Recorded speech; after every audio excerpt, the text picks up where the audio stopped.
Hello, Internet, and welcome back to Survivors Complex. Sorry for the late start. We are having some issues with our streaming program. We're going to give it a second to see if it stabilizes. We're showing a lot of dropped frames, so we're going to see how that all pans out.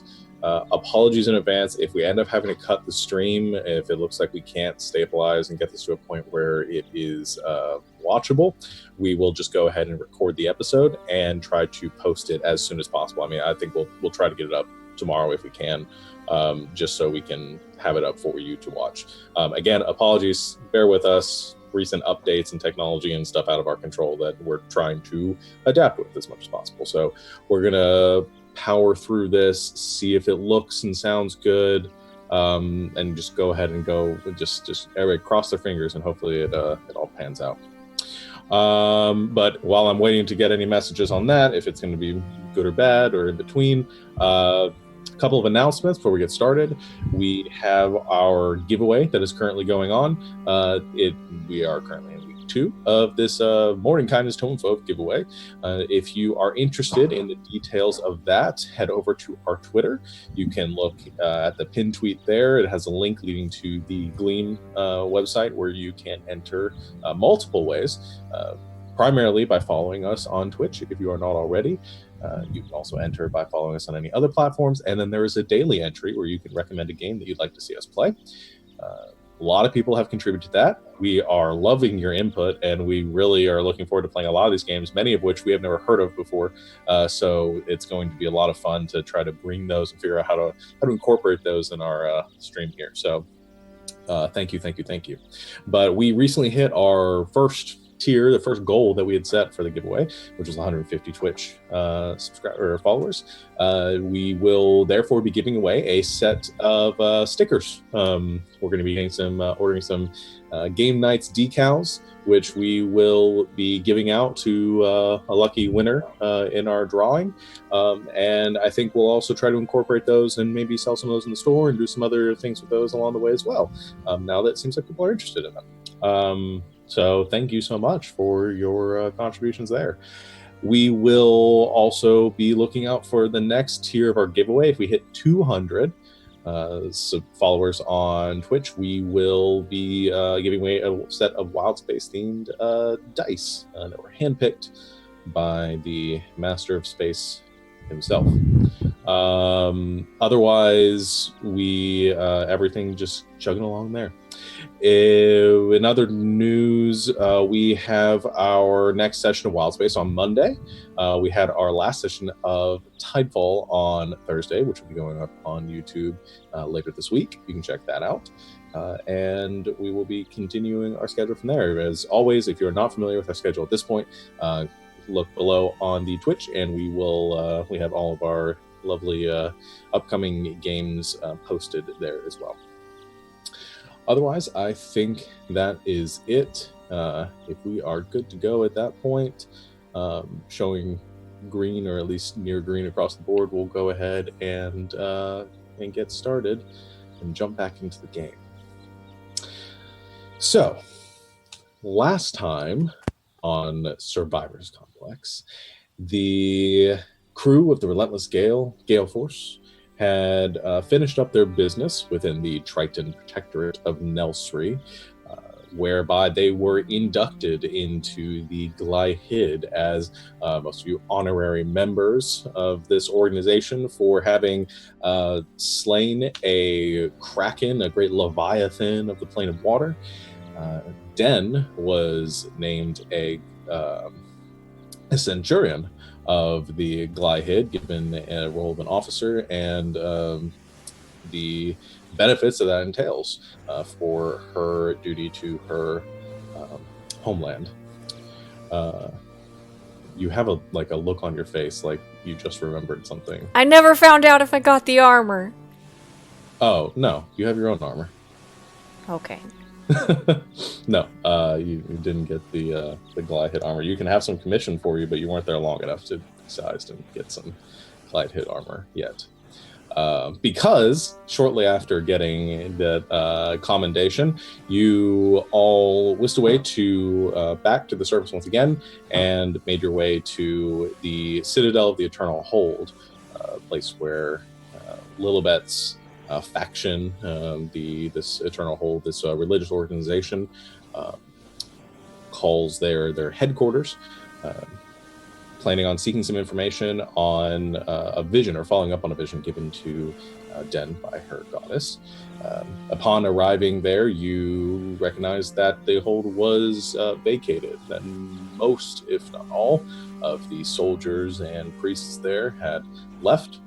Upon making your way inside, you spoke to one of the last remaining officers, Corporal Chance, who informed you that the stalwart keepers had arrived a while back, and the, to you, notorious Vesh Alonson had proclaimed a message of attempting to uphold the tenets of the Eternal Hold and seeking to free the gods from their imprisonment. You were dismayed by this announcement, or this news, and very quickly sought off in the direction that the stalwart keepers, allied with the Eternal Hold, had left an island off the north coast of Balabar.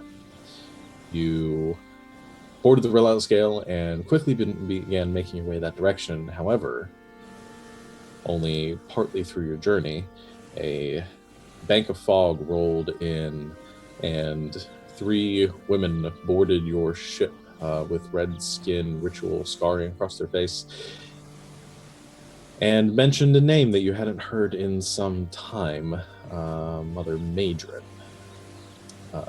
Assuming these women might be witches themselves, you quickly came to arms, only to find that your crew began to fall asleep, falling to the deck of the ship around you, impacted by some spell, which then many of you succumbed to, leaving only Lucius conscious at that point. And with the last bits of consciousness there before their spell, secondary spell, took hold on you, Lucius, you watched as there was a shimmer of light as the Hallow spell around the ship fractured and broke, and the ship began to warble and seemed to be transported somewhere beyond the mortal coil. From there, you all woke, stripped of all of your belongings, in the cell of a dark tower. You were unable to recognize where you were, some trying to break your chains as the door opened and a mysterious hooded figure came inside to free you from your imprisonment. A white-furred tabaxi that identified himself as Star's father, Ice. Before any information could be given or any questions could be asked, he quickly gave instructions for you to reconvene with him or meet him in the city of Bjornheim, not far from where you currently resided. As you escaped your imprisonment, fleeing the tower, you ran into a crystal chamber where you encountered a very tall, red-headed woman, seemed to be conducting some sort of spellcasting scrying from within there. She noticed you, and as you attempted to escape and claim your belongings, she, in a crow's form, appeared before you, taunted you, made some cryptic remarks about you being able to upset the balance of this place, and let you leave. And that is where we left off, with all of you fleeing, quickly putting on your belongings as best you could as you run down these darkened, desolate slopes of this mountainous, craggy terrain towards this gray expanse of dead trees strewn across the landscape beyond, towards the green of the Feywilds, as you find yourselves within the Twilight Realms. And that is where we pick up. And the one thing I forgot to mention last time that I will mention for the stream is that Didar was with the belongings of the crew. And as you guys are making your way, grabbing your stuff and leaving the building, you see Didar kind of resting along the side, his head curled around his body, kind of perks up, seeing Sadel, and then goes kind of lumbering behind you the fastest his little wheels can carry him. As your crew begins to rush down these slopes, you run, leaving the woman behind you, who flies off back towards this immense black tower with this blue crystal at the top. You see the ship, the Relentless Gale, currently perched on the rocks just off the base of the tower, and you run and you run and you run until the tower begins to diminish in the background, until you can't hear the sounds of the giants attacking your father anymore, Star. As you make it a few, I'd say at the pace that you go, and as you run for the next 30 minutes or so, making about a mile and a half from the tower, and before you finally need to rest and stop for a second, just in amongst some rubble and broken shale and rocks jutting up from the ground. When we stop, I want to start getting my armor on, since I don't have it on. Yeah. Me too. Those of you that have armor quickly begin to pull it on, and the rest of you put on your belongings the best you can, beginning to the process of reattuning to them. Oh yeah, I've only got one hand at the minute. Yeah, you do we have to reattune? Even though we just took them off? Okay. Essentially whatever process stripped you of them also broke your attunement to them, so you guys are yeah, so I'm going to reattune to the belt, the amulet, and my sword. Yeah. Luckily, your beard doesn't fall off when you unattune from the belt, so that's still... Did all of our really awesome magical items get unattuned as well, or like my boots and everything? Yeah, everything was unattuned. Now, with the magical items, you can unattune to those. You just can't attune to another one. Okay, cool. Yeah, they are soul bound to you, even if you are unattuned. Even if you unattuned.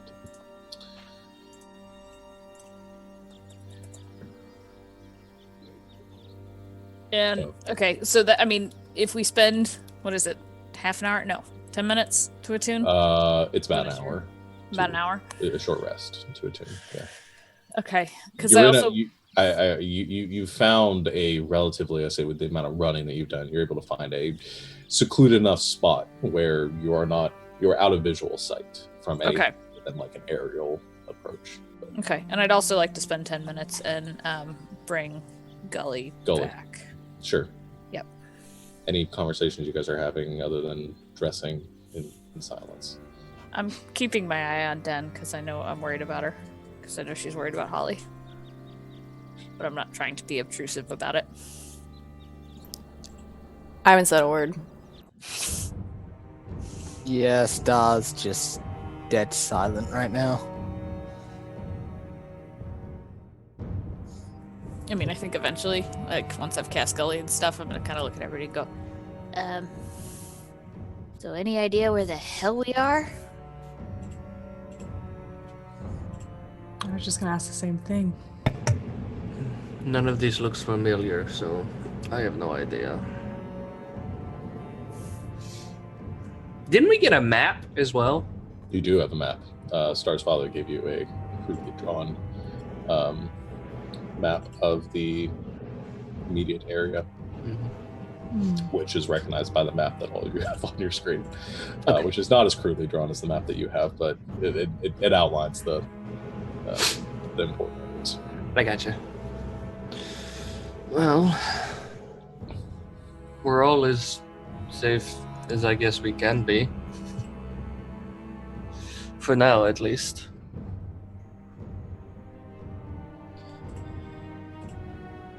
I guess we just gotta keep moving, right? Yeah. Yeah, it's our safest bet. The farther we can get away from that tower, I think the better. Yeah, I don't like crows anymore. Sorry about that, guys. I kind of feel responsible because just wasn't quite fast enough.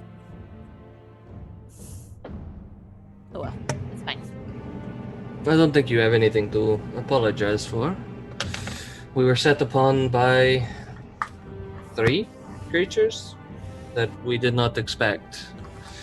I don't think, even if we were ready for them, I don't think it would have mattered much.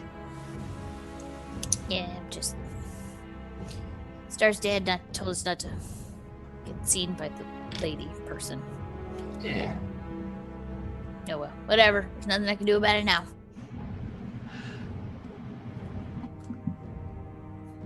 Which way are we going? Star, do you still have the map? It was actually given to Sadel. Oh, it was Sadal. Okay. Mm-hmm. Yep, I've got the map. All right, let's figure out where we are and try to figure out where we need to go. Well, do we have any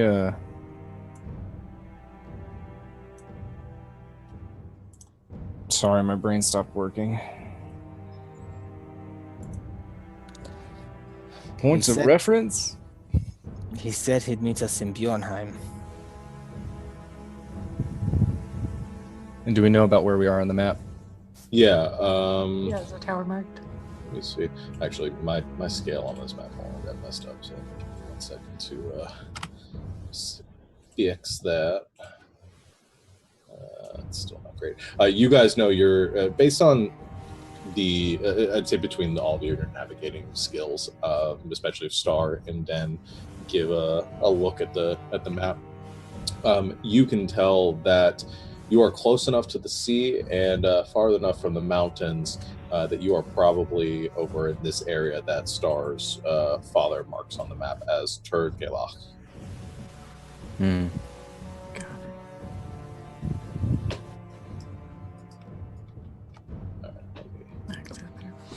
That's better as far as distance goes. There you go. Yeah, that's where you are currently located. So it's hard to tell by scale, but you're probably a day or two's travel from Bjornheim. All right. Well, we need to head southwest. Or do we want to stick to the shore and then just head south directly down? Because is there a little, that's a river that There's some rivers, marked on the map. Again, it's not terribly detailed, but yeah, you can see that there are some rivers that seem to, and from your elevation right now, just looking out towards the coastline and down into the forest, you can see there appear to be some rivers that run in from the bay through the forests. So it's probably our best bet to stay near some water, just so we can keep it on one side of us, and it'll be more difficult to get turned around that way. Yeah, mountain terrain is dangerous as it is. Mountains that we don't know anything about. It's going to be even more so. Who knows what's in that ocean, but we don't have to go into it, at least. Well, we've never had a problem with scary ocean creatures before. That's very true. It's all right by me. Makes sense until we get our bearings. It's probably the best bet. So Yeah. lead on, Grandpa. Grandpa, away! And I'll lead the way. I'll take charge. All right. Well, if you're gonna take charge, I'm gonna have you make a. I mean, someone else can. No, it's okay. I got it. Oh, I think that's good. You'll do fine. Just go ahead and make me a. Do you have any proficiencies in anything that might help you in the situation? Survival, navigation. How about acrobatics? Perfect. Yes. Give me an acrobatics check. Investigation. We follow his sick flips through the forest. I do like a gymnastics routine through Just the forest. just make an intelligence check for me. All right, straight intelligence. Yeah. Sadell is the new Kevin Bacon. Cut loose. Cut loose. Grandpa's got to cut loose. Foot loose. All right, I'm gonna give you guys like a little marker here. That's gonna signify your Whereabouts your party's at. Do I have Or advantage on Kevin that check? If I was helping you. Bacon 6 degrees of If separated. someone's helping me, I can get advantage. Yeah. Does anyone want to assist Grandpa on this roll? Yeah. He's got this. He's got this, guys. It's fine. I have proficiency in survival, so I bet I could sort of help him figure out. Okay. There we I'll. go. Kind of look on the map and kind of. Okay, so I'll have you make a check with advantage then, if you're leading the way, Gramps. All right, cool. That's a 16. All right, that's pretty good. So you're making your way to the ocean, and then you're gonna follow the coastline towards the forest. Okay, that's easy enough to do. What the check is going to determine is kind of how you can see where the ocean is. There's a lot of really rough terrain between you and the ocean right now, so it's going to be sort of navigating the most efficient route to get there, which you were able to do.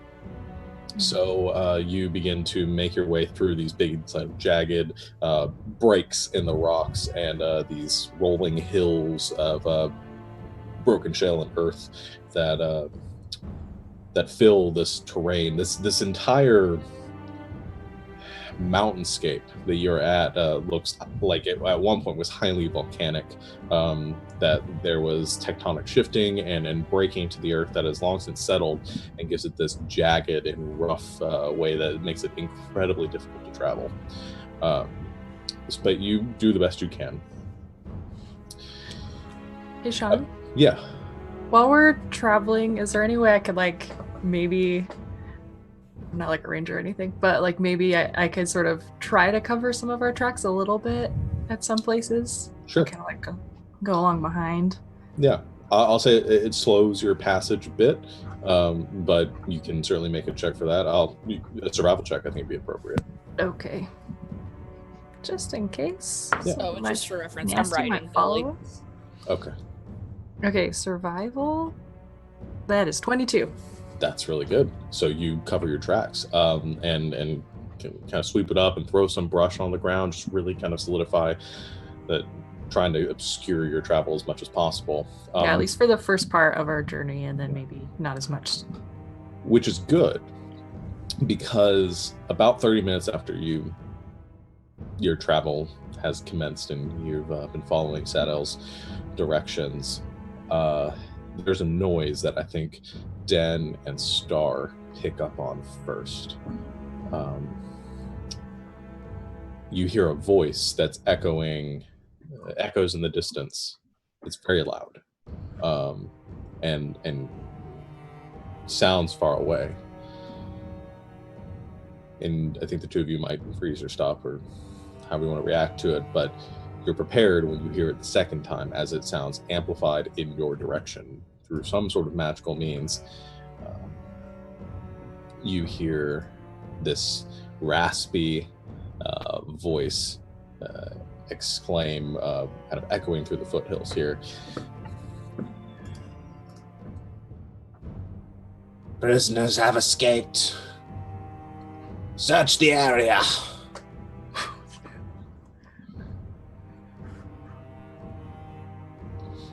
And then it stops and goes cease. And then you hear that echo again, like it's being blasted in another direction.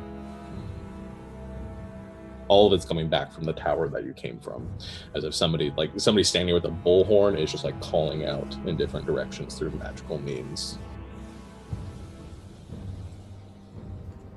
Right, they're looking for us. Let's get a move on.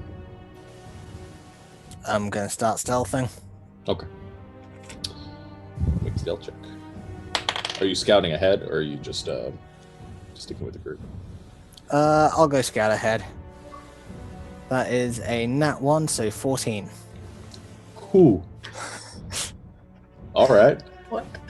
I actually have to check some passive perception now. Jeez, normally I'm just all right, it's fine. I know where you are. Yeah. A Star seems very distracted right now, I would say. And he's not his normal stealthy self. All Okay, well, give me a second. Gotta look to see. This is the first time any of you have been able to detect me in a while. Probably. Yeah. So what did you roll again? 14. 14. Lil still has no idea where he went. Okay. I'm sure Gully does, but Lil doesn't.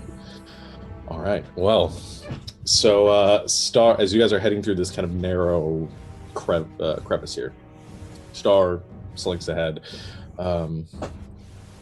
Kind of goes off jogging a bit you go off jogging forward a bit, and then you slow down as you reach what looks like a space where this jagged fissure you're going through opens up into a much wider area.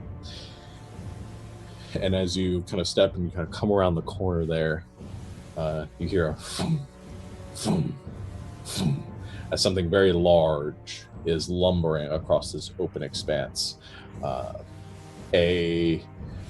About 20 to 25 foot tall humanoid shape, this grotesque and muscular gray-skinned giant with this rags draping off of him, carrying a massive club, has a hunch to his back and one shoulder kind of protruding up, and as he's hunched over and heading kind of past you at an angle, there are a number of others, creatures surrounding him, small sort of gnomish looking creatures with hoods pulled up, about 4 of them, and then 2 feline like panthers, except with long tendrils coming down their backs that are writhing around them, all stalking off in that direction. However, as you come around the corner and begin to pull back, as you see them, a section of the wall fractures and breaks off as you put too much pressure on it. And as it hits the ground, it shatters into pieces. And you watch as the giant and all 4 of the gnomes kind of whip around towards your direction, hearing that break and seeing you standing there.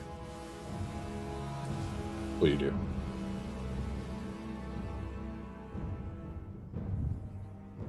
You're muted. I do what any good rogue would do at this time. Well, any good magical rogue. I cast invisibility on myself. Okay. Like, nope.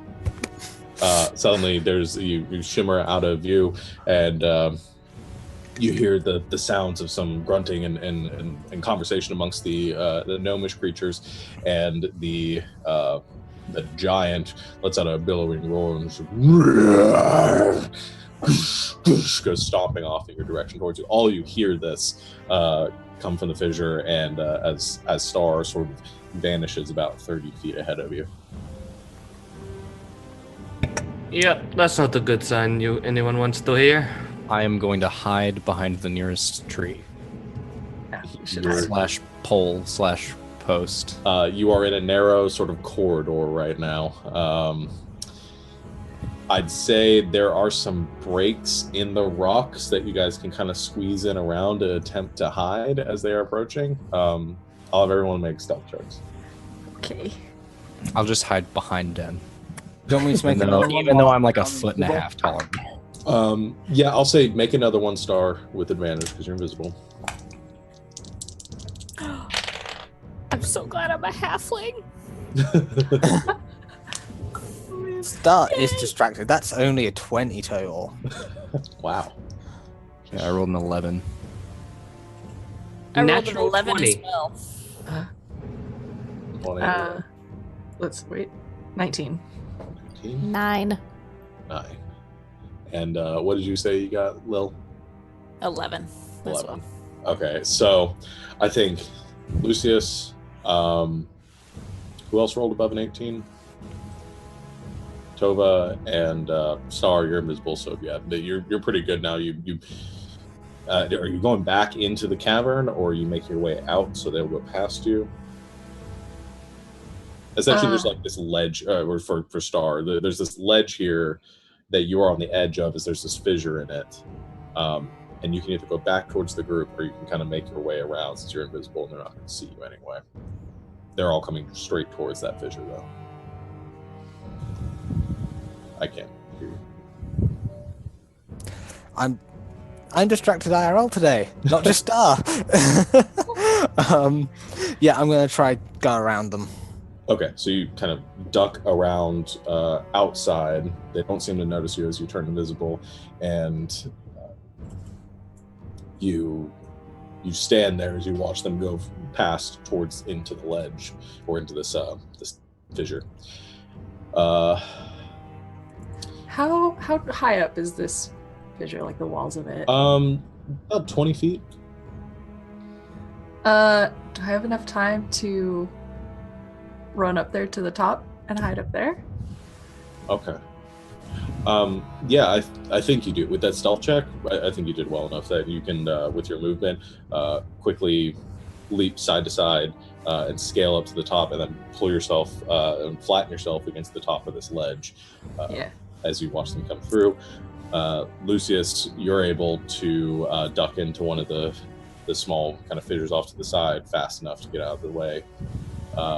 Yeah, Lil, you were. Should I have rolled a stealth check for Gully? With as bad as you did. Jesus. Nice, Sean. Thanks. I sort of count that as wow. Ryder and Mount getting the same check there. So you attempt to steer him, but there's not really anywhere for you to go here, and you start backing up. But Goalie's kind of whining as he's hearing the sounds of whatever's approaching, and Dead, there's just nowhere for you to fit in your plate armor. And as those of you that aren't able to, the two of you aren't able to get out of sight along Stadel behind you, you watch as this massive form lumbers and blocks this this fissure, and these creatures begin to run in after, kind of between its legs. You see the two panther-like creatures kind of sprinting in fast, followed very closely by these gnomish or small folk. And at this point, unless you guys are going to try to talk your way out of it, I think we're going to roll initiative. Here, kitty, kitty, kitty. You there! Ogre! Ogre! Well met, good sirs, All right. and madams and cats. Oh, that's so creepy. Ooh. Yeah. Just go with that. No. Okay. I forgot to click my token. Shan. Yeah. Continuing with my token problems for some reason, I can only click on Lucius's token. I can't click on mine. Why? Why can I never click on my token? I still you said for token. I'd still. Okay. I can't click on it either. Can any of you click on your tokens? I Yes, cannot. I can. Oh, now I can. Make sure you're not on the ruler tool. Okay, let me see. Yeah, I can click on that. I'm not. Den doesn't know that many numbers. There we go. I can click Okay. on it. Hey, thanks, There we man. go. I can too. Thanks, Val. All right, I think you're all fixed then. So I'm gonna activate Pinsar and give the ogre disadvantage on the on its initiative roll. Yes. Cool. Yeah. Disadvantage. Can you put a Dedar's token out there, please? And one for Gully, please, when you get a chance. Yep.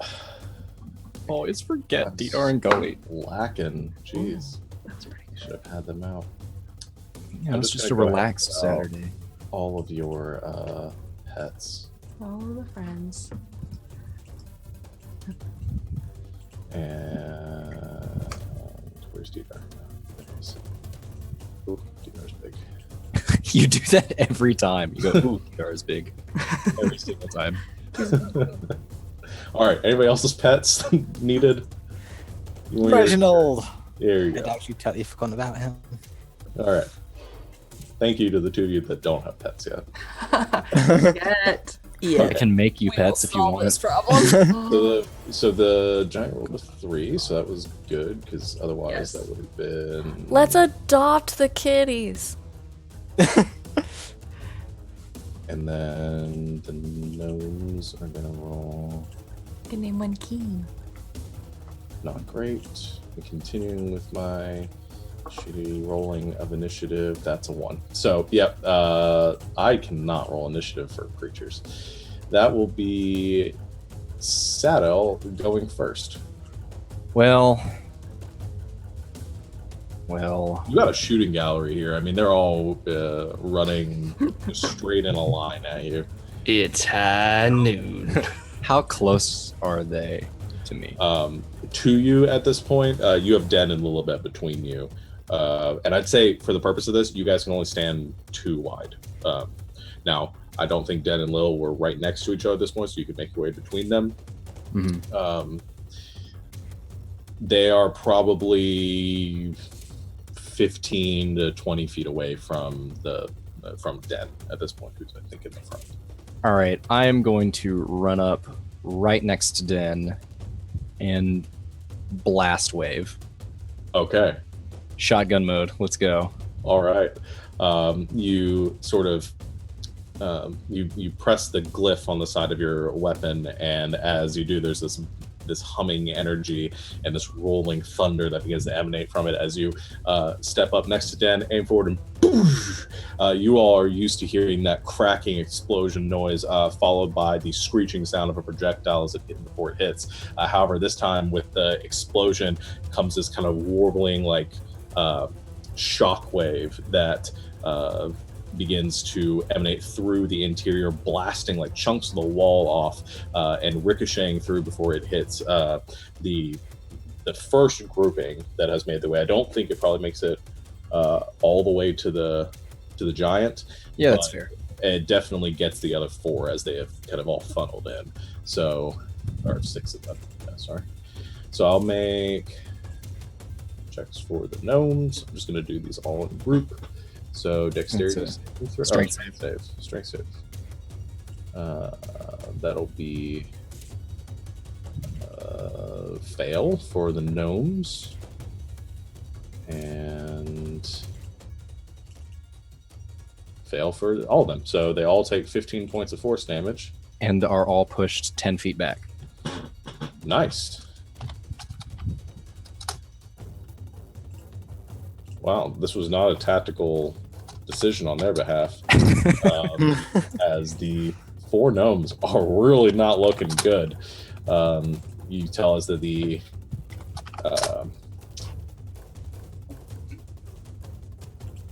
as the shockwave hits them and they're like straps of rock hit them and tear at the hoods that they're wearing, you reveal these sort of grayish skin and these dull red eyes that kind of peek out underneath their dark garb. And 2, take their 15. Okay. Anything else from you? Nope. Oh, I do. I turn to Den and go, sorry, I probably should have told you to plug your ears. That was awesome. you kind of hear this.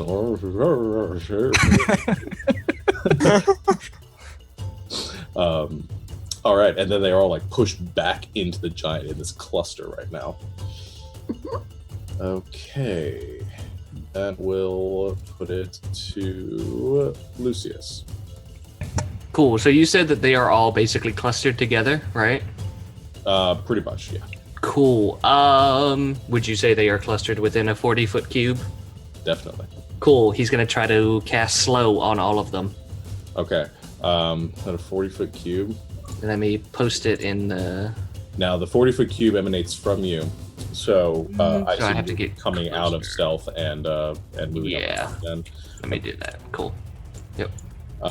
This is also going to get Star. Hmm. Not that you know that. I'm invisible and he doesn't know I'm there, right? Yeah, I don't know. I was I'm gonna there. say, Yeah. This is Yeah. gonna get you Star. Cool. So everyone needs to make A wisdom saving throw. wisdom saving. I've got Star was invisible, but that's okay. 17 is the DC. Oh, I've rolled an 18. All right. Make their check. Wisdom saving throw. Nope.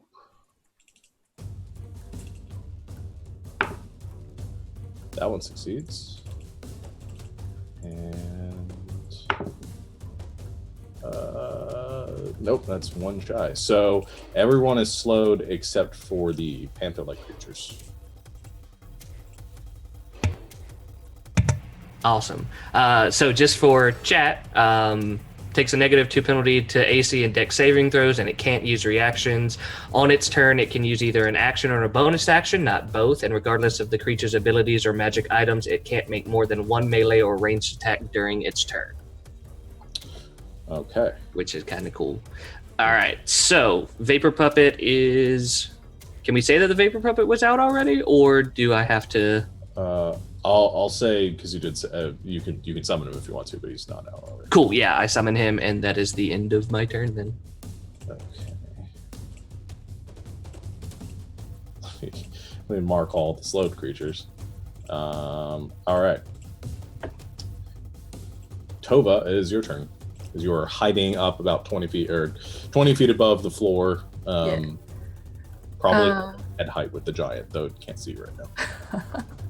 Right eye level. I'm gonna pull out my short bow and try to hit the little gnomey dudes. Okay. So first one is an 18. Yeah, that's definitely gonna hit. Okay, and then I'm gonna hit another one, and that's 24 to hit. That hits. Okay, let me roll damage on those. Okay, so my short bow. You hit the same one twice or two different? Two different ones. Okay. And that is 8 damage for both of them. Okay. 8 Of course. damage. And then Pew pew.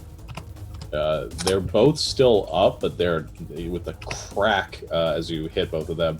They are not looking great. They're both staggering and kind of falling to the side, bracing themselves against the wall as you smack twice. I mean, they're both visibly dazed at this point, but still standing. Okay. Okay. Anything else with your turn? No, I'm gonna stay up there and just keep hitting them with my bow. Oh yeah, okay. So you're using your bow. Sorry, I wasn't. Yeah. So you shoot down twice with your Yes. with your bow, and it stabs into them. I think at that point they kind of in slow motion. I'll begin to looking up towards you, but none of them react at this point. So you're just hailing arrows down at them. Sorry, I was thinking bow, like the staff. Nope. Yeah.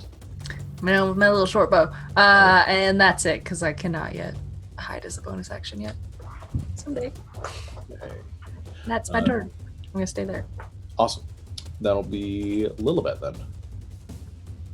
Okay, is there any sunlight in this crevasse?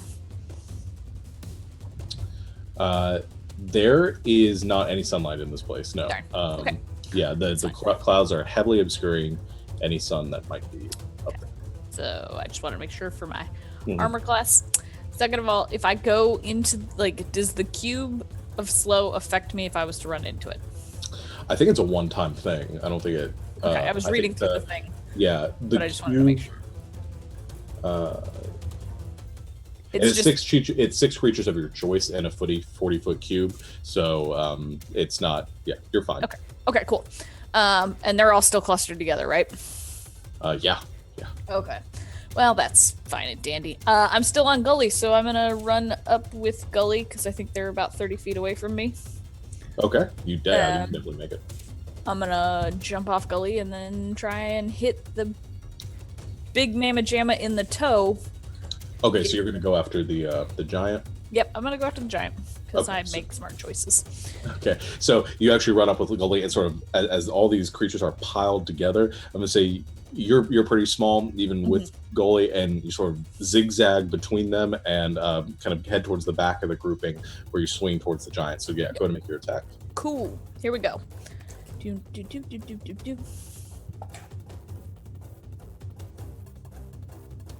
13 doesn't hit, does it? With the -2 to armor class, that does hit.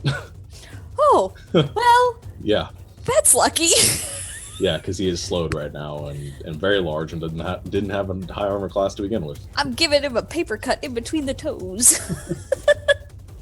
Okay, so that's 1d10 plus 6. So that's 9 points of slashing. Not my best hit. Okay. Let's do it again. Let's try a different dice. 28 to hit. 28 definitely hits. Okay. And I'm going to go ahead and add a first level Divine Smite to that. Cool. Oh, and then I will give the 5 points to... It's within 30 feet of me, right? I don't. Yeah. No, it is. So I'm going to go ahead and... Sedel and Den are pretty much the only ones who are closest to me. So I'm going to go ahead and give them to Sedel. Okay. Okay, and then there's that.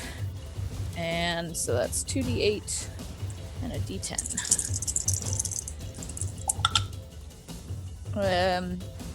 8 plus 6 is 14 slashing and 11 radiant. So that's 25 points. Whew, buddy. He definitely felt that second one as you slam it with the sword or straight in the toe the first time. Kind of it digs in. A very thick-hided creature almost feels like you're slamming into wood or soft stone. As you rip it out, you go to slam down towards the foot again, almost completely cleaving off like the front part of his foot, and he lets out this slow motion sort of howl of pain in this moment as he retracts backwards. As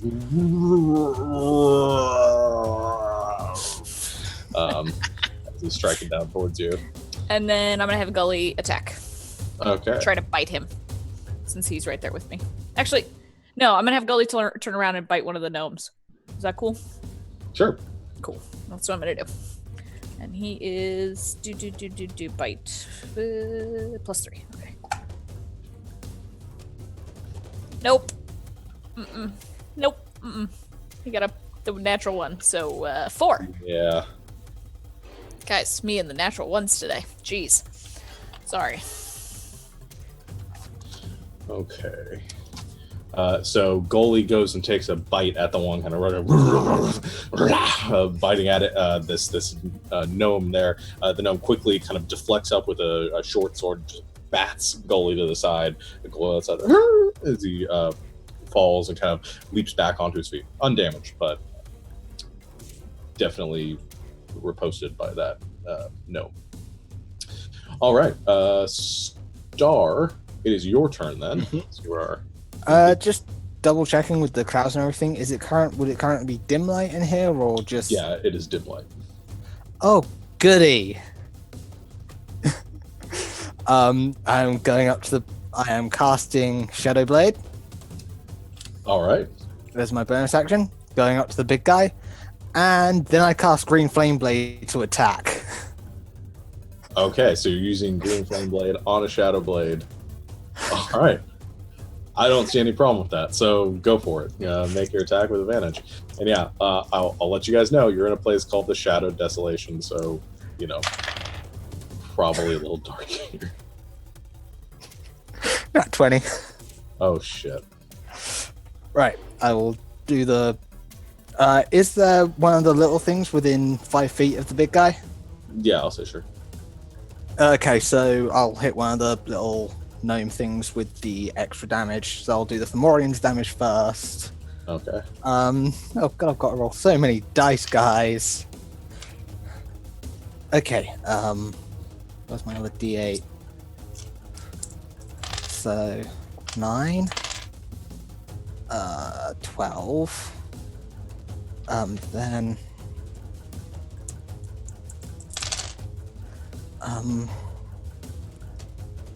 math, 15, 18, 21, 23, 24, we get rolled again, 30, 36, 31, 34, 37, then he takes another 2d8 from the flame blade, which is 40, plus 8. He takes 48 points in total. 48 points of damage. Okay. And because I crit, is the damage... Do I get the extra damage rolls on the fire that bounces off onto the little guy? Do you actually roll a die for that, or is that just the... I roll a die. I did check the thing. I will... Okay, because I know at lower levels, it's... lower... Yeah, you do get to double. I think you do get to double any dice you roll as part of this attack. You get to So that's taking 4d8 instead of 2d8, which is 10. And that takes 17 points of fire damage. Okay. All right. So the flames, as Lil, you're in the midst here. Suddenly, you see Star appear behind this the Fomorian, and brings up his shadowy blade with this dark blade appears in his hands, and then a second later, it is enveloped in emerald green flame. This is a combination of green and black swirling together as he drives it into the lower back of this giant. The giant lets out this, again, kind of reacting a second too late, gives out this slow motion as he recoils backwards. The flames wreath around the giant and hit one of the gnomes next to Lil, as it is engulfed in flame. You see the flames it almost seems more flammable than you expected, and there is this flash of light, and it explodes. Lil, I need you to make a Constitution saving throw. Okay. Goody. Let's try this. Where is it on my sheet? Constitution? 19. 19. Okay, you succeed. So you only take 2 points of radiant damage.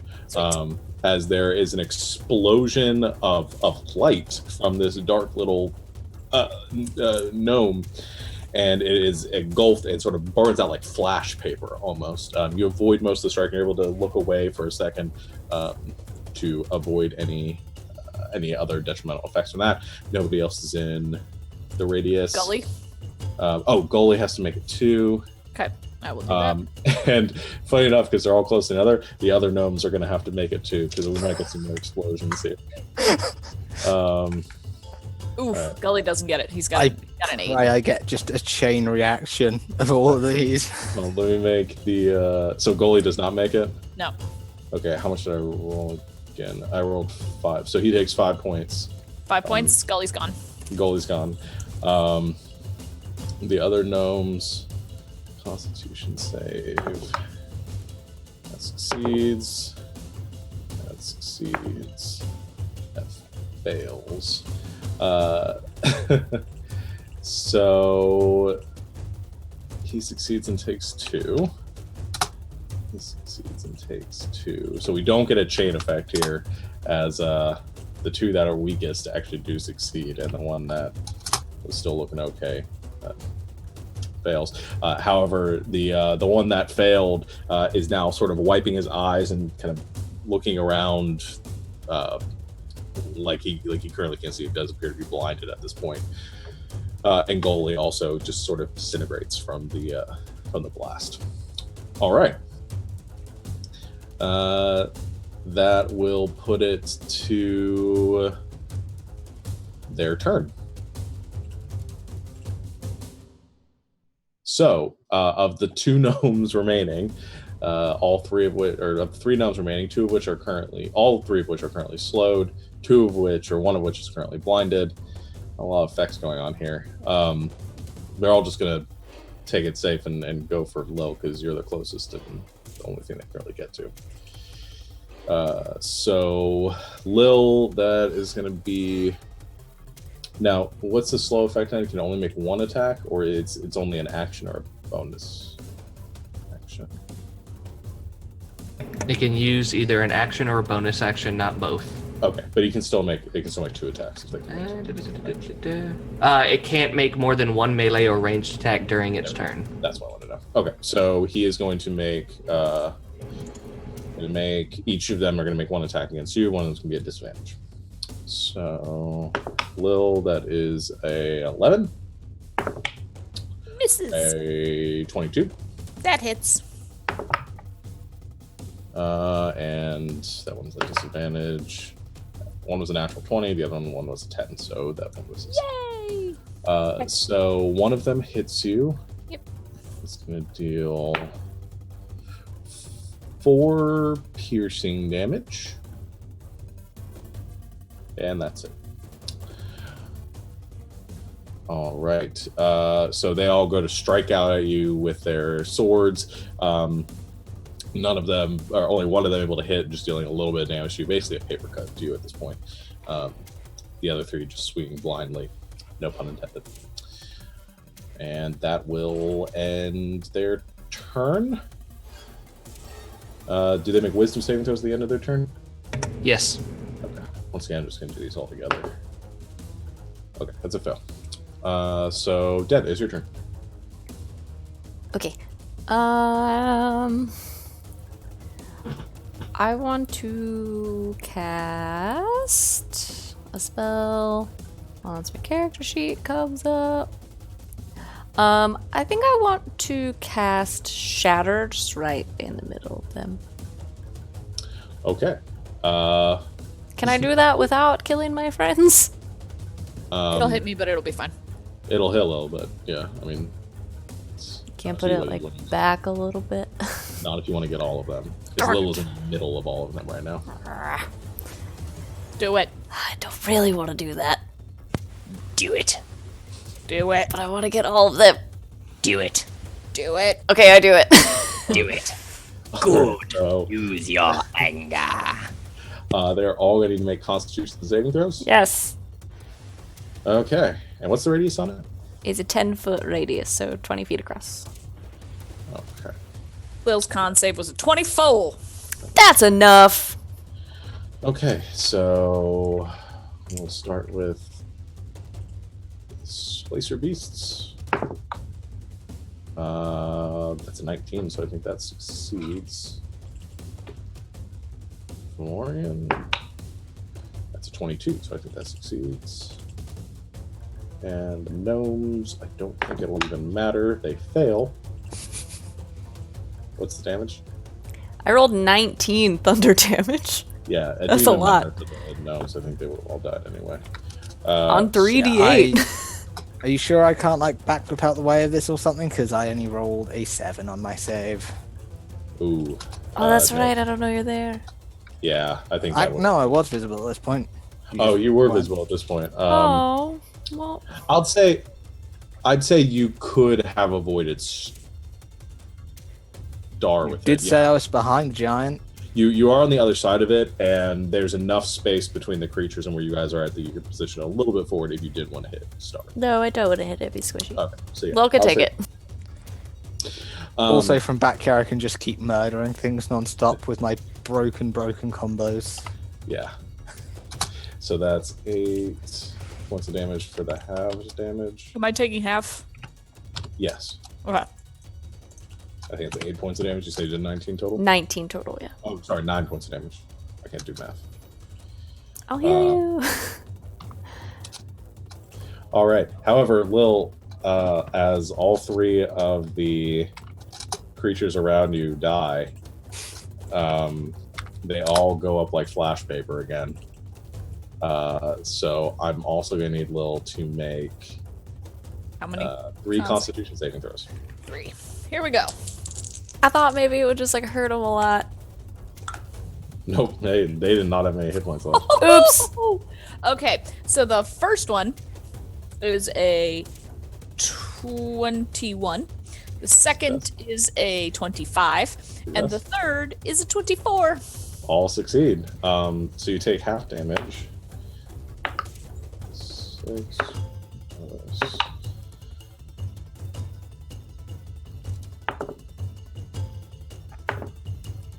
So it'd be 21 points of radiant damage reduced to 10.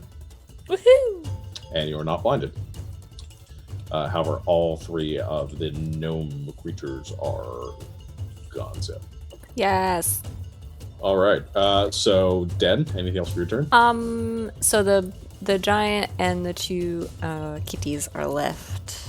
Yes. Okay. Yeah, I'm gonna use my bonus action.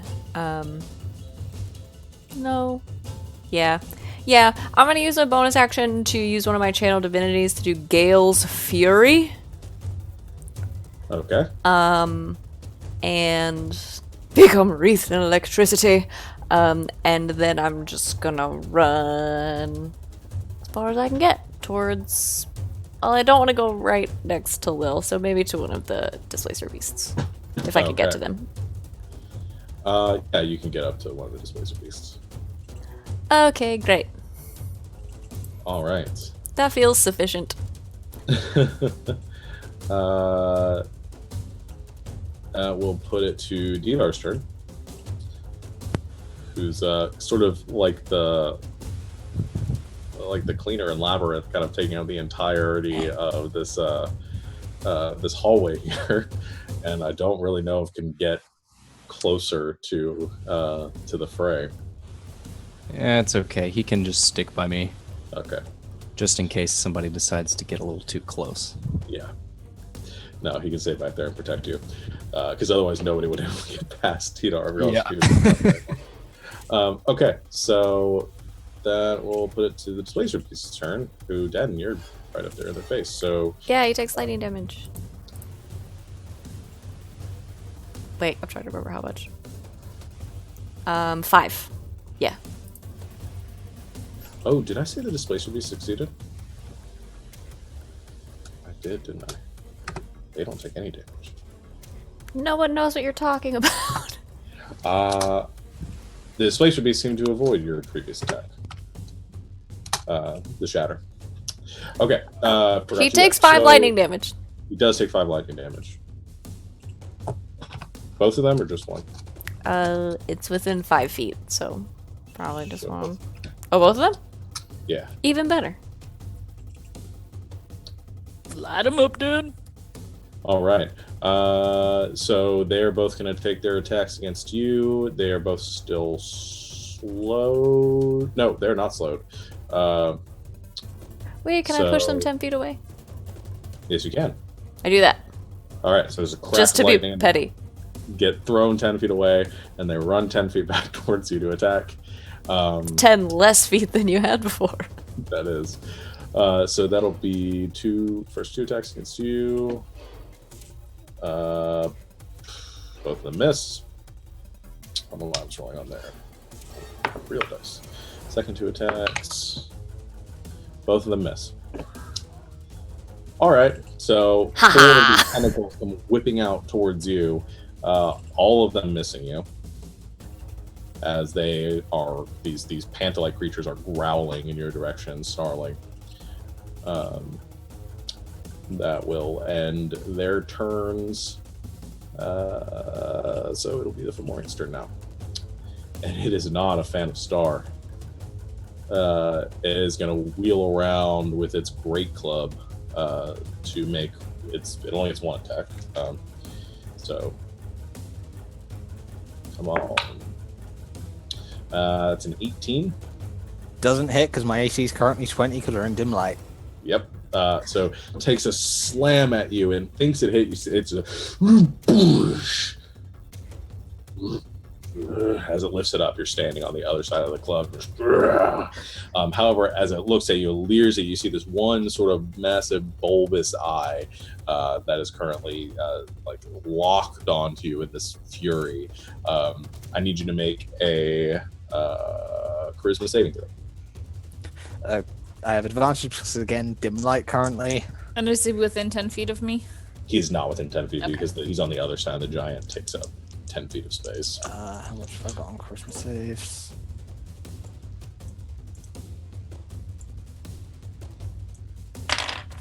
I dropped the other dice. I'll just roll this one again.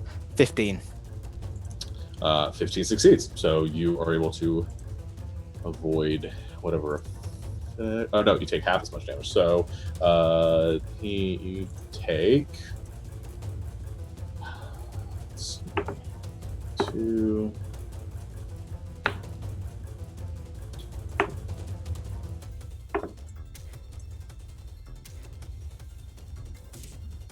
Okay, would have been 27 reduced to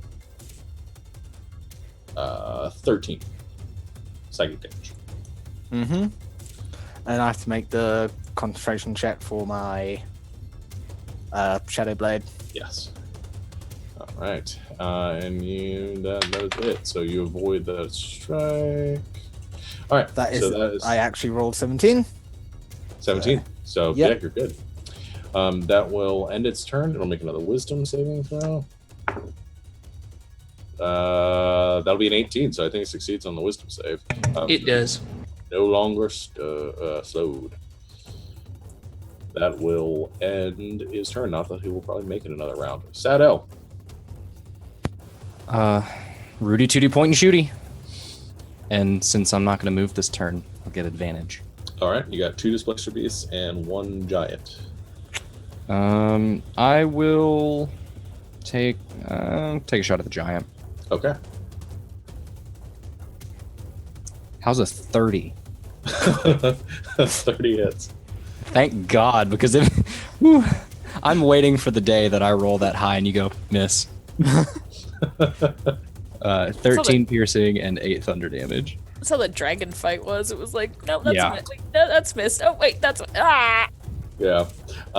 31. You there's another crack of thunder as staggers backwards from the massive blast, but still standing and not looking great. Not that he was looking great before, but it's looking worse now. Cool. All right. Reload and end my turn. Okay. Lucius. So just the giant and the 2 displacer kitties are left, right? Yeah. Cool.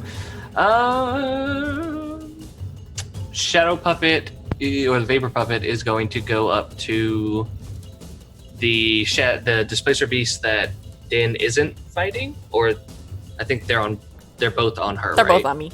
Okay, just pick one of them, and it's going to try to attack one of them. Okay.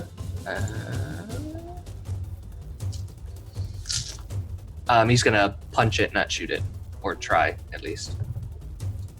Sure. 18. 18 hits. Dude. Oh wait, disadvantage. Sorry, did you? Oh. On the Displacer Beast, yeah. No, because it's still 18. Because the second one was a 19. Okay, yeah. So you do still hit. Cool. As your Vapor runs up and slash that with his vampire claws. 8 points of damage. 8 points of damage. And then with disadvantage again. Not disadvantage again. As you hit it the first time, that kind of shimmering essence of the creature stops as it kind of solidifies there and growls fiercely up at the Vapor Puppet. Great, natural 20. Nice. Go and roll damage.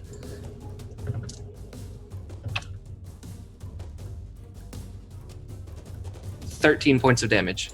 13 points of damage. Okay. That one's starting to look a little rough. As you punch, these are hardier creatures than the gnomes were, and this sort of muscles rippling underneath the black fur, taking a little bit of hits, starting to look a little bit scarred up, but is looking fierce and cornered at this point. Cool. And the Fomorian giant is no longer slowed, right? No longer slowed. Yeah. Sweet. So I can actually try to do this. I'm going to try to mind spike him. Okay. Go ahead and what is it? It's a wisdom, if I'm not mistaken. Let me put it in chat for everyone. Mind spike. All right. Wisdom saving. Okay. Oh, I actually rolled really well. That's a 21. Okay, that's cool, but he still takes half. Yeah. So let's see, where are my d8s?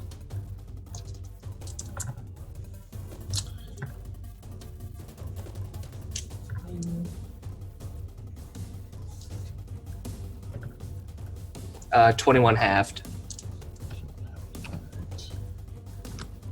So that's be 10 points of damage. Yep. As he reels from that to kind of pushing through it with the anger that this Fomori is now feeling towards Star at this point. Doesn't even seem to really affect this coalescence of magical energy around his head. Just shakes it off and continues to stare at Star with this just kind of slobbering look across his giant face. All right. That's it. Tova, it is your turn. And I think I neglected last time. You should have gotten sneak attack on that, I realized. But remember this time, because both of them will be eligible for sneak attack. You're still going to attack them. But. Yes, I'm going to, with my short bow again. Which one? Giant or kitties? The kitties. Okay. The one that okay. That is not natural 20 on the first one. Yeah. And then only a 14 on the second one. And also, you're probably we'll give you the benefit that you're attacking the one that has like solidified and is no longer kind of that shimmering. Yeah. So you don't have to worry about disadvantage on those. But what did you say the second one was? 14? The second one was 14. Oh, I didn't roll out with disadvantage though. You don't know. I'm saying you can attack the one. I'll just assume you're attacking the one that you don't have disadvantage on. Right? Yeah. Both of them hit. Okay. And you get sneak attack on the first one. Yes. Okay, wait. I get another d6. That is 8, 9, 14. 18 piercing damage. For both or just the first one? For both. Okay. Still a lot of damage. That so the you fire the two arrows in quick succession up as you're tracing along the edge of the cliff, put them into the displacer beast's thick hide. The tendrils whipping around. It's out leering up and sort of going into a defensive position as it's realizing that it's sort of cornered here and quickly losing ground. Anything else, Tova, or is it your turn? I don't know if I can do this on a bonus action, but could I look around and see if there's anything else coming our way now that we've been making a commotion? Sure. Yeah, I'll let you do that. Make a perception. Okay. Perception. That is 22. 22. Okay. You quickly scan around from your high vantage point, and the direction you guys are going, you don't see anything. Over there, you scan around back towards the tower. You can vaguely make out the shapes of other kind of search parties kind of fanning out from there. It's hard to tell from where you're at if any of them are directly moving towards you at this point, but there are other groups in the vicinity that may converge on your position now that there has been multiple cracks of thunder and a lot of noise coming from this area. Okay, got it. All right. So Lilibet, that's on your turn now. Okay, I'm gonna go ahead and make 2 strikes against the big old giant dude. Give him more paper cuts in between the toes. Here we go. All right. First one, 24. Hits. And I will do a Divine Smite on that one too, because why not? Do you want me to roll damage first? See, or it's probably gonna take 2 hits. What do you think? That's I rolled damage on the first one. If you're gonna divine smite on the first one, Okay. Yep. He's been pretty rough. Let's see. That's 2 of these and 1 of these, and that's 8 and 6 is 14 radiant damage and 9 slashing. So that's 23 points of damage. Okay, he's still up. Oh my gosh. Okay, here we go again. I'll basically do the same thing. Rinse and repeat. I'll say you slashed him for the sword. The first one kind of crossed the tendons, and he goes down to one knee, falling to the ground, just bracing himself with his club. Second strike. 20, not natural. That hits, and minimum damage. I think you're going to do enough to kill him at that point. Well, then I would save my divine smite. Yeah, I think you recognize at that point. I mean, he falls over on the ground on one knee. It just looks up at you, sort of right on your eye level. And as you're leering up with him, you sweep down and kind of stab upwards with your longsword straight under the chin and into the head of the Fomorian. He lets out one last burble, like, as you rip the sword out, setting a spatter of spray of blood across the ground, and as he falls to the side, and unmoving, just this massive sort of fleshy boulder at the end of this cavern or tunnel, and Sweet. only the 2 displacer beasts remain. Then I will turn towards whatever one looks more hurt and walk over to them, and that's what I'll do. Okay, you mean? But I don't want to be. I want to stay 5 feet away from Den because I don't want to get zappied. Okay, so you charge over to the other side, kind of cornering the displacer beast or flanking them at this point. Okay. Star, it's your turn. Okay, I'm gonna go attack one of the displacer beasts. All right. You leap over the body, kind of climbing over the Fomorian, and then spring off of it and into the crevasse with your shadow blade in hand. Go ahead and make your strikes. There are 2. One of them is sort of right between. Well, there are 2 of them are right in front of Den. One of them is currently kind of shimmering and translucent. It's hard to really pin down where it is. The other one is more materialized and it's looking pretty rough. So if they're right in front of Den, they're within 5 feet of each other. They are within 5 feet of each other. Yeah. Cool. I attack the one that's solid currently. Then. Okay. Go ahead and make your strike. Still in dim light, so I have advantage on this one. Yeah. No. That is a 15. 15 hits. I meant to say I was doing the green flame blade attack. That's why I was there within 5 feet. Yeah. Sorry, I should have said, but No. made sure I was more specific. So again, I'll just do the one first, then go on to the bouncing damage. Go for it. It's 8.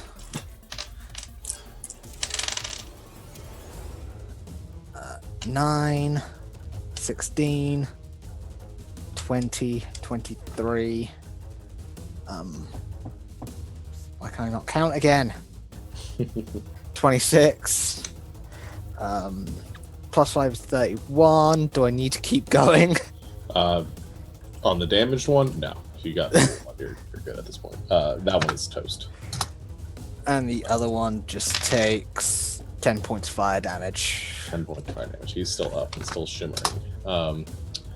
So the fire leaps over, and kind of now you see this illusory form of this displacer beast. Now both of them kind of engulfed in flame as it lets out a shrieking howl. Still up, and the other one, as you stab your blade into it, lets out this last shriek as you twist the blade. It's cut short, and it falls in a heap to the ground. Okay, so that's your turn to attack. Yeah, that's everything. All right, Den, it is your turn. I want to hit him. Go for it. One thing left. You do have disadvantage on the strike. That's okay.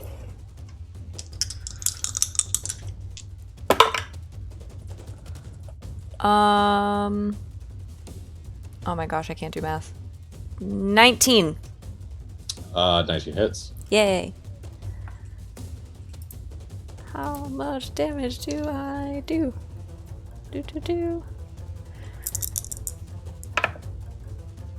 That is 11 bludgeoning damage for that one, and then I also get a d8 of lightning. Which is 2. Or thunder. Lightning, thunder. Oh god, I don't remember my abilities. Thunder damage. Okay, so that's 13 points of damage total. Oh crap! I get to use a bonus action to attack again. I already You do? forgot. And this one's a normal attack. Yes. He's no longer shimmering. Hey, one day I will not throw dice around and remember how to play my character. Natural 20.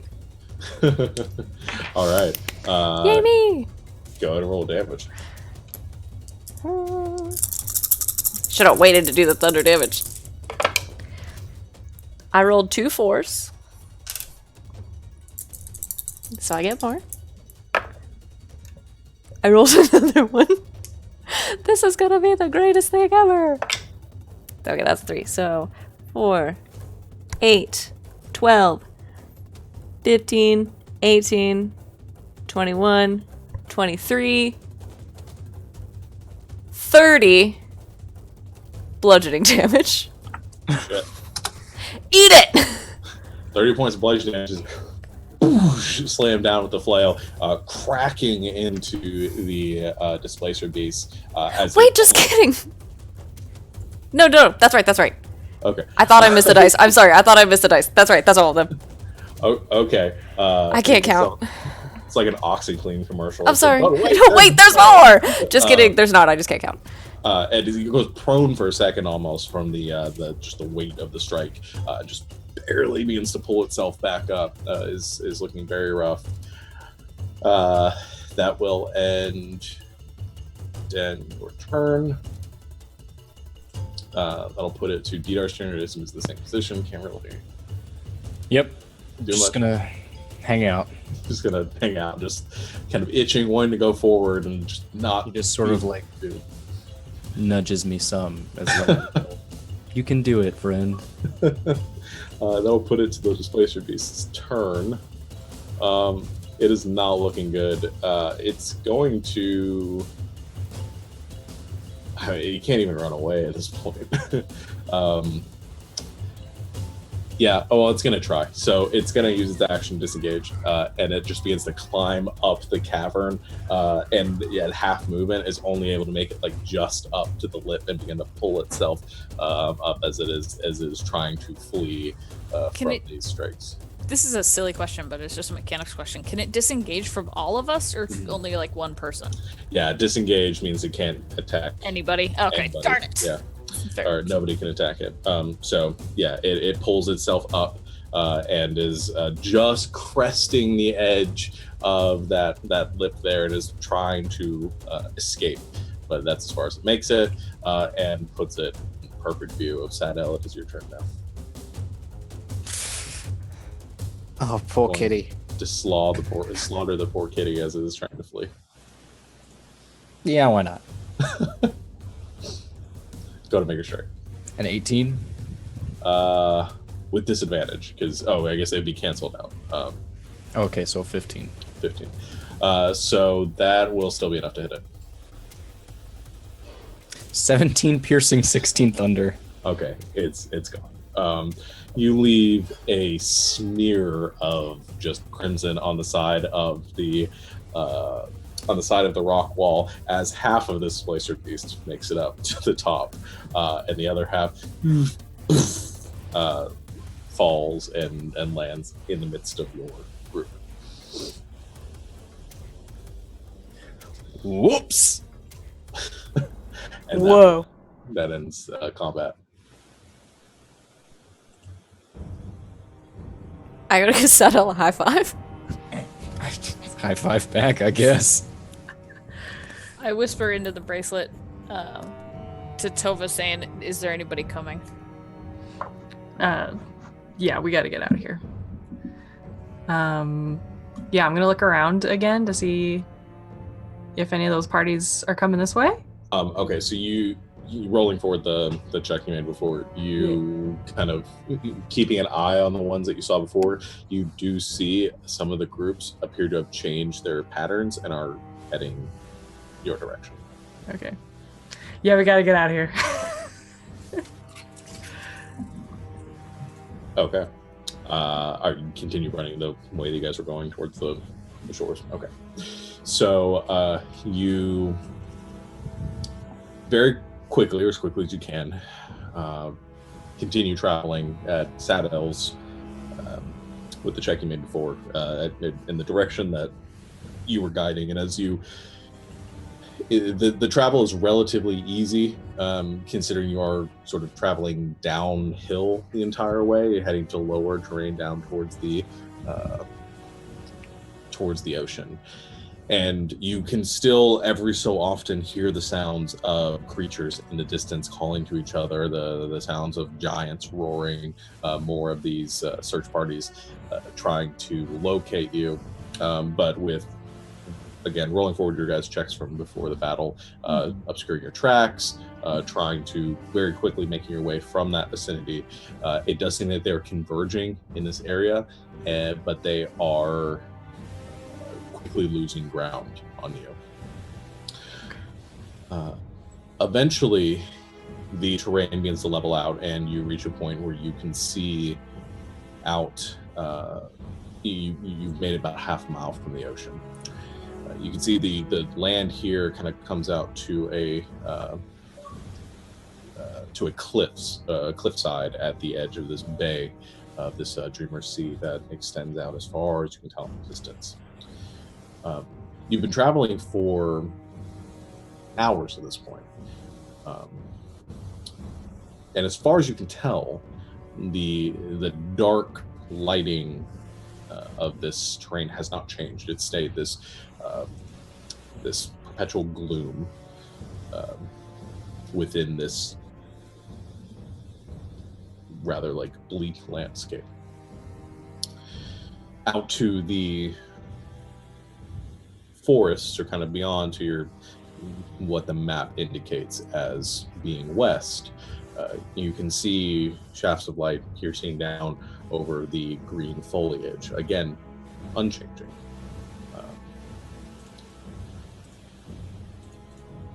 And as you stand here over the cliff faces, and so from here you guys are heading out towards the west and make your way towards the tree lines. You've reached the ocean. Sadel, since you're leading.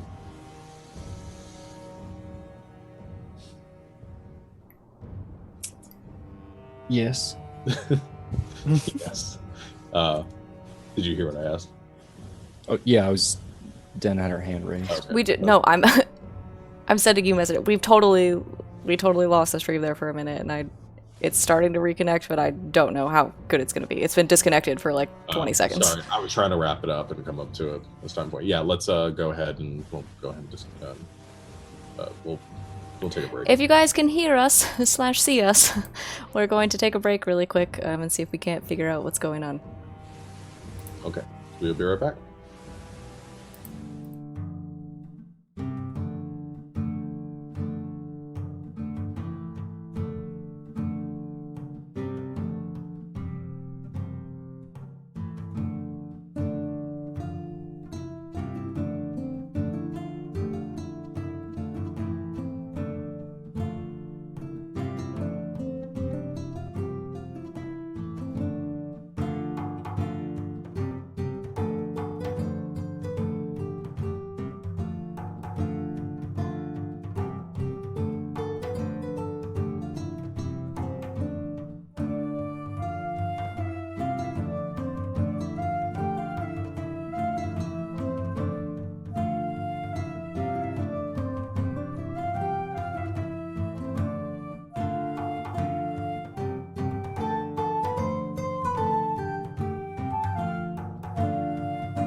And we're back. All right. So I'll do more announcements and stuff at the end. We'll just go ahead and jump back into the game. So skipping forward a bit from where we left off, you have made it to the edge of the coastline and have begun making your way east or west. You finally reach a point where it sort of plateaus a bit after what feels probably like 8 to 10 hours of travel. You've been going for a while, and you finally reached the sort of in-between point of that murky, dark gloom of the Shadow Desolation, and are sort of in between there and the edge and the outskirts of the Feywilds, in this region marked on your map as the Grey Wastes. And I think you're hitting a point where a long rest is probably needed. However, as you are venturing forward into this gray, murky, sort of monochromatic landscape, you realize, or you see one speck of color ahead of you. I think Den and Star, as usual, picking up on it first. The rest of you soon to follow. You see among a kind of a grove of dead trees and some living, and again, and I probably should mention this before, as you are coming across these dead trees and some living ones, your perspective sort of shifts a bit. And you realize these trees that seemed much closer as you're approaching are further away, as they are far, far bigger than any trees that you have hereby sort of encountered, with trunks spanning 30 or 40 feet across, stretching close to 100 or 200 feet into the sky, dwarfing you by comparison. Essentially the smallest trees, roughly the size of redwoods, and some much, much larger than that. And they're broken and shattered remains strewn across this landscape, most of these ones petrified, but a few of them sparse with a bit of green amongst them, kind of scattered around you, but they are enormous. These are tremendous. Disadvantage on Star's next roll. What, you can't believe I would say something like that. Well, it's time for me to go. Bye, guys. See you later. I'm just... As you kind of make your way between some of these trees and are kind of navigating through this dead forest, you do see, as you come around one of these massive logs, you see a speck of color ahead of you, as there is a small train of wagons hitched together in a semicircle, with vibrant colors, kind of draped sheets kind of covering them. You can't see what's inside the wagons. It looks like a number of boxes or cages of some sorts, and there's silk and satin sheets and of reds and blues and greens and purples all draped over them, with these tabards hanging off the top, strewing this kind of very festive looking appearance to this small wagon train in the middle of this desolate landscape.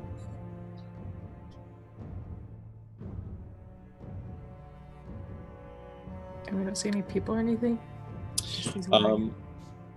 Make those of you that are sort of kind of scouting ahead, I assume most of you see it at this point, you can make perception checks. Okay. I've got my eyes closed. Roll. A 3. 3. Yeah, that's about right. Got some dirt in your eye. My glasses are smudged. I got 21. 21. I got a nat 20 for a total of 24. Nice. 13. 13. I only rolled a 4. Okay. Anybody else is that? 24.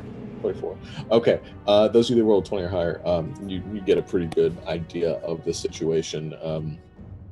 You see, well, I say anyone that rolled above a 15 notices that there is somebody moving around the table. You see one person that is kind of tending to the wagons. They're almost hard to see or a little bit camouflaged amongst the tapestries that kind of surround these wagons, as they are equally sort of flamboyantly dressed with just this elegant silk apparel of very fine clothing, very colorful, lace kind of ruffles coming from the edges of the sleeves and around the collar, and as they're turning their way around, you can see this kind of white ascot that is tied around their neck, and they're currently turned away from you for the most part. You're not really making any faces, but roughly human sized and shaped, maybe a little bit thinner, maybe elf. As they are currently tending to their wagons, those of you that roll 20 or higher, you do notice that in the wagon, you can see a little bit of movement coming from underneath the sheets, like something inside of the wagon is sort of moving a bit and sort of ruffles them, and you see some movement that is not from this person.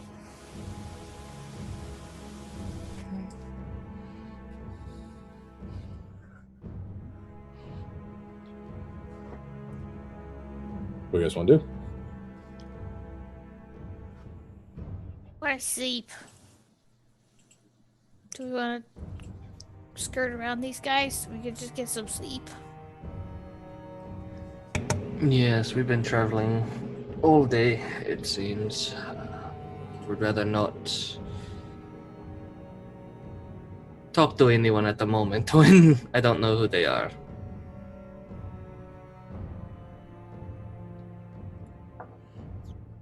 Yeah, I don't know if we can trust anybody here. That's very true. Do we want to stick closer to the water? Yeah, have the water at our back, at least for the night. And then we can, if we wake up in the morning and they are still here, then we can talk to them. That makes sense. I would like to know what a fancy caravan like that is doing here. Yeah. Do you want to go and figure it out now, or you want to sleep? It's probably worth sleeping first, but based on the descriptions you're giving me, it sounds vaguely familiar, and I'm really hoping it's not who I think it is. Yeah, I'd rather get some good night's sleep before we have to deal with that. Why would you even put that out there? There's no way that that's what's happening, but... Because our ship's sitting in the middle of a freaking boulder field. Why wouldn't it be him? It can't be. Do you want me to go find out? No. I barely got touched. I mean, I didn't get touched. I'm just I tired. didn't either. I'm just Feel tired. Damage, guys. Come on now. I'm just tired. We've been running all day. Look at Let's these legs. just They're let's tiny. just make camp. Let's just sleep, and we'll just if they're still there in the morning, we'll go see what's going on. One issue with camping is we know whatever those women were, they got to us on our ship in the open sea. I doubt to think what we could find out here. We want the water at our back, but unless we can find some kind of cove or anywhere else that is more sheltered, I would not be comfortable making a camp. Well, no, I don't think we're just going to camp out in the open, but at the same time, I feel like if they want to find us, they'll find us. And we can't keep going like this till we're exhausted, so... I'll give you the benefit of you kind of describing the scenery to you. So once again, you are in a landscape with all these broken trees that have fallen over, and there are lots of hollowed out trees in the vicinity that would easily make for a sheltered. Is it warm? Like, what's the weather? Like, is it? It's mild. Okay. It's cool, like on the edge of evening, but it is not frigid. Cool. So you can certainly go find a place to rest if you guys want to sleep for the evening. All right. I'll take first watch. Okay. So you go kind of seeing this person. I assume you guys go the other direction and go to find a place to rest for the evening. You all make your way off. Eventually, after searching around for a bit, you do find a hollowed out, massive tree trunk. And as you make your way inside, I mean, the interior of this tree is essentially the interior of a large tavern. It is of that scale, but you are surrounded on all but two sides as you are in there, and so it sort of limits the directions that people would come from, giving you a secluded area to rest. Okay, so I'll say I need, if you guys are taking a 6-hour rest, and so I'll say I need 3 people to take watch. 2? Okay, third. Okay, whoever's going first, make a perception check.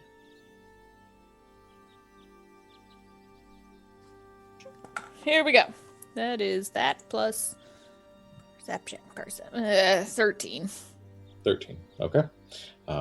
You sit, and in your first 2 hours of watch, as your companions go to sleep, finding a place to get comfortable amongst these logs. 2 hours pass. You don't notice anything except that nothing changes. The sun and the light here never changes. It's looking like the sun is about to set. And I'll give you the benefit of this, as you are in the gray wastes here, the gloom and the clouds have given way. And as you're looking up and you can see the little bits of blue sky, you don't see a sun. The light is coming down from the sky, but there doesn't seem to be a source. Interesting. So I say, with your time to sort of relax a bit there, and as you're keeping watch, you do have that realization. This is strange. Okay.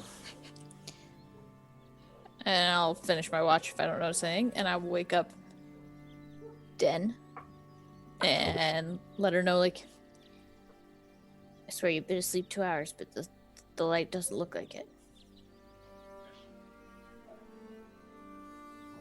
Weird. Yeah, and I can't find a sun.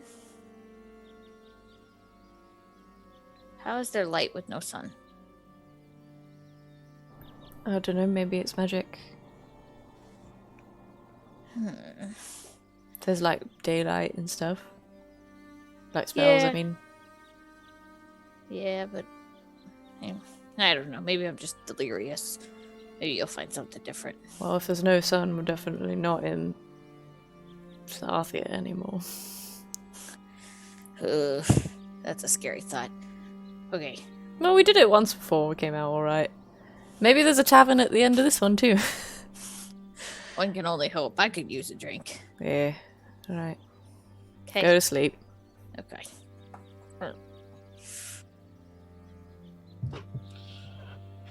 All right. So you you head off to sleep a little, then you take your watch, make a perception check.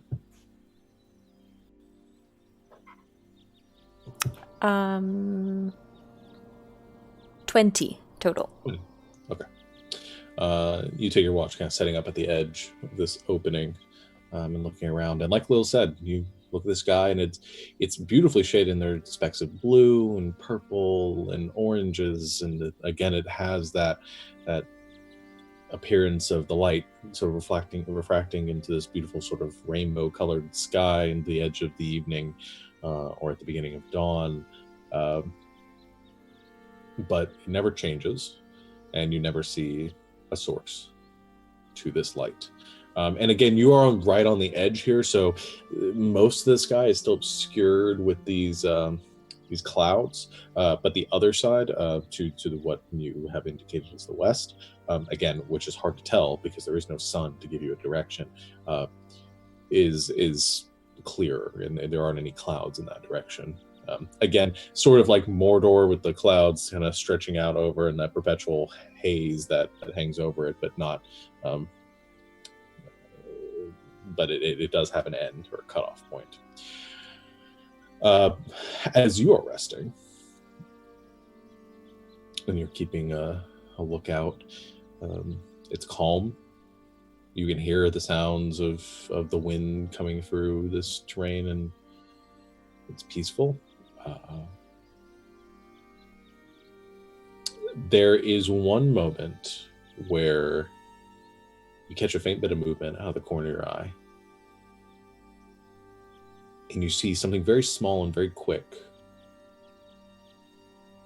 kind of flying through the air, and it just comes into view and then very quickly goes out of view.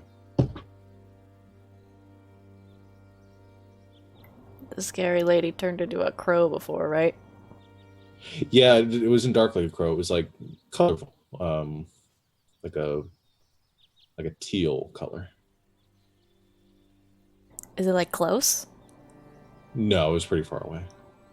I just like watched that spot for a while. Okay. You watch that spot for a minute. As you're staring, you see something sort of peek up. You see what looks like almost like a tiny head poke its way out. And it sees you staring at it, and then disappears.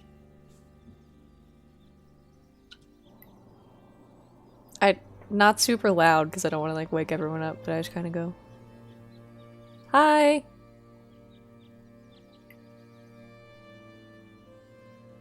Okay. You kind of call out and whisper out in that direction. No response.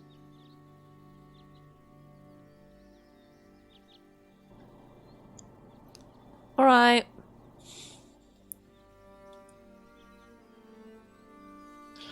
Maybe it was friendly. The rest of your watch passes and it doesn't seem to return. Darn it. Just trying to make a friend. I'll wake up Tova. Tova. Okay. All right. You return to rest, and Tova. I tell her the same thing that Lil told me about there being no sun and the light not changing. And it's been like 4 hours at this point, so. And there's like no change. Oof. No change. It'd be so weird. And yeah, I mean it's jarring because as you wake up, you're expecting it to be dark. And it's just not. It's exactly the same. So you don't know if you slept at all or you slept too long. It's weird. But then you head off to rest, and Tova, you make a perception check too. Okay. Perception 22. 22. Okay. You keep an eye out for your watch. You don't. Yeah, I mean, like you said, you notice the same thing that Den Lil did. This guy doesn't seem to change. The rest of your watch passes. Nothing else seems to happen. It's rather uneventful. Quiet. While she's like, keeping watch and hanging out, she's gonna like pull out her little pan pipes, which she has, but she's never like played with them, and she's not gonna play it, but she's just gonna kind of twiddle with them a little bit. Okay. All right, so you can stand there kind of holding them for a bit. And as you're keeping watch, and again, it's hard to judge the passage of time, eventually you hear noise from the people behind you as they begin to stir, sort of naturally waking from their sleep. All of you awake, rested, but sort of still a little bit tired, given the events of the evening, the accommodations not being great in this tree, and and that sort of unchanging light that never stopped over the evening. I'm sure sleeping in here was a real treat.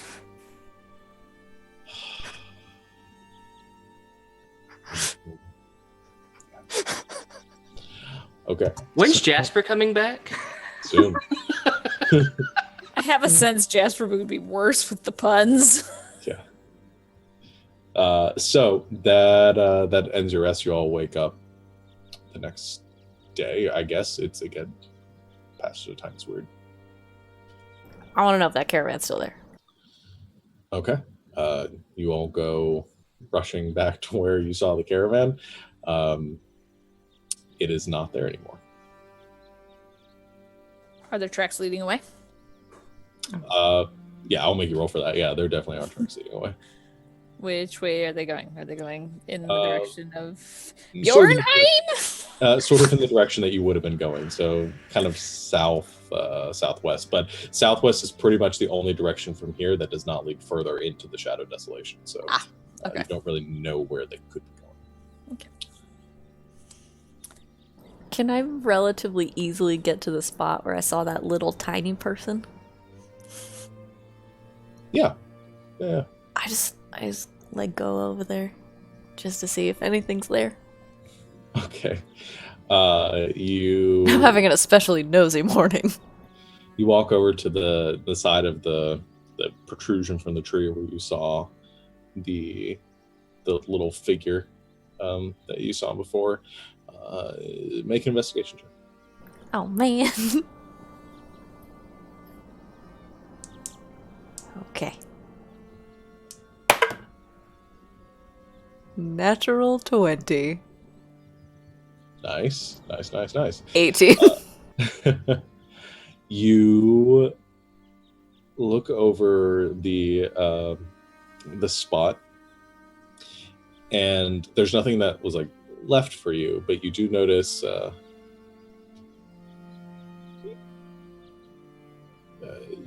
couple of things, or you do notice one thing in this area, that right where the spot where you saw that person there before, there is a tiny bit of, like, there's dust or something there, but you realize it's ash. Like, and as you smell it, it has like sort of an herbal scent to it, like the residue from like a pipe. Like a tiny pipe?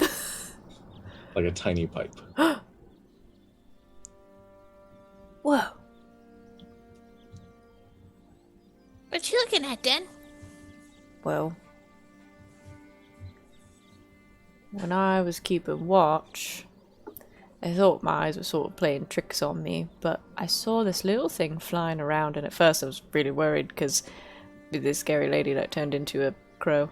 But it was all like rainbow and pretty colors. And then I watched for a bit, and then I saw this little tiny person like stick their head up and look out. And I just thought I was really tired, but look. And I found this little tiny pile of ash right here, like someone was smoking a really small pipe. I think there's tiny people here. Like smaller than me? Yeah, like I didn't think I'd ever seen anyone smaller than you. No offense, but I mean, like, Tiny. It's okay. halflings like gnomes and stuff. But I mean, like, little tiny. Can you imagine how small that pipe would be? I'm still trying to imagine somebody smaller than me. I know. Like babies are smaller than me, but Well, yeah. like, I don't think it was a they grow into flying bigger baby. Hey, you never know. This place is weird. They're like tiny people here. I mean, I've heard stories about, like creatures and things, but I kind of thought it was all made up. Well, most fairy tales are kind of based in some sort of truth, right? Like some nugget. Yeah, I guess. I don't know. We don't have a lot of flying things where I'm from, so. Yeah, true. Well, we should be on the lookout, because if they were watching us, I wonder why. I don't know. And it seemed nice. I mean, I didn't talk to it, but it seemed like really shy, so maybe they're friendly. Yeah, maybe. Or Shouldn't maybe assume it all was, things are bad. yeah, I mean, it could have just been like a bug or something, I guess, and maybe I was just really tired, but I'm pretty sure it was a tiny person flying around.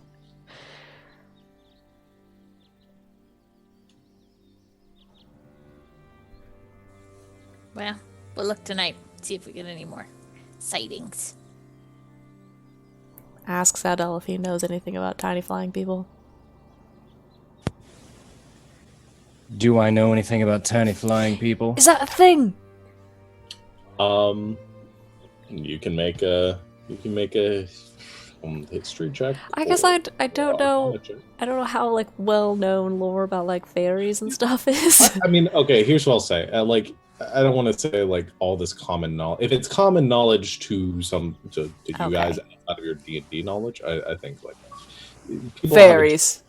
myths about fairies and stuff. I think that you could make that assumption given where you are. Are fairies real? That's what I asked Sadell.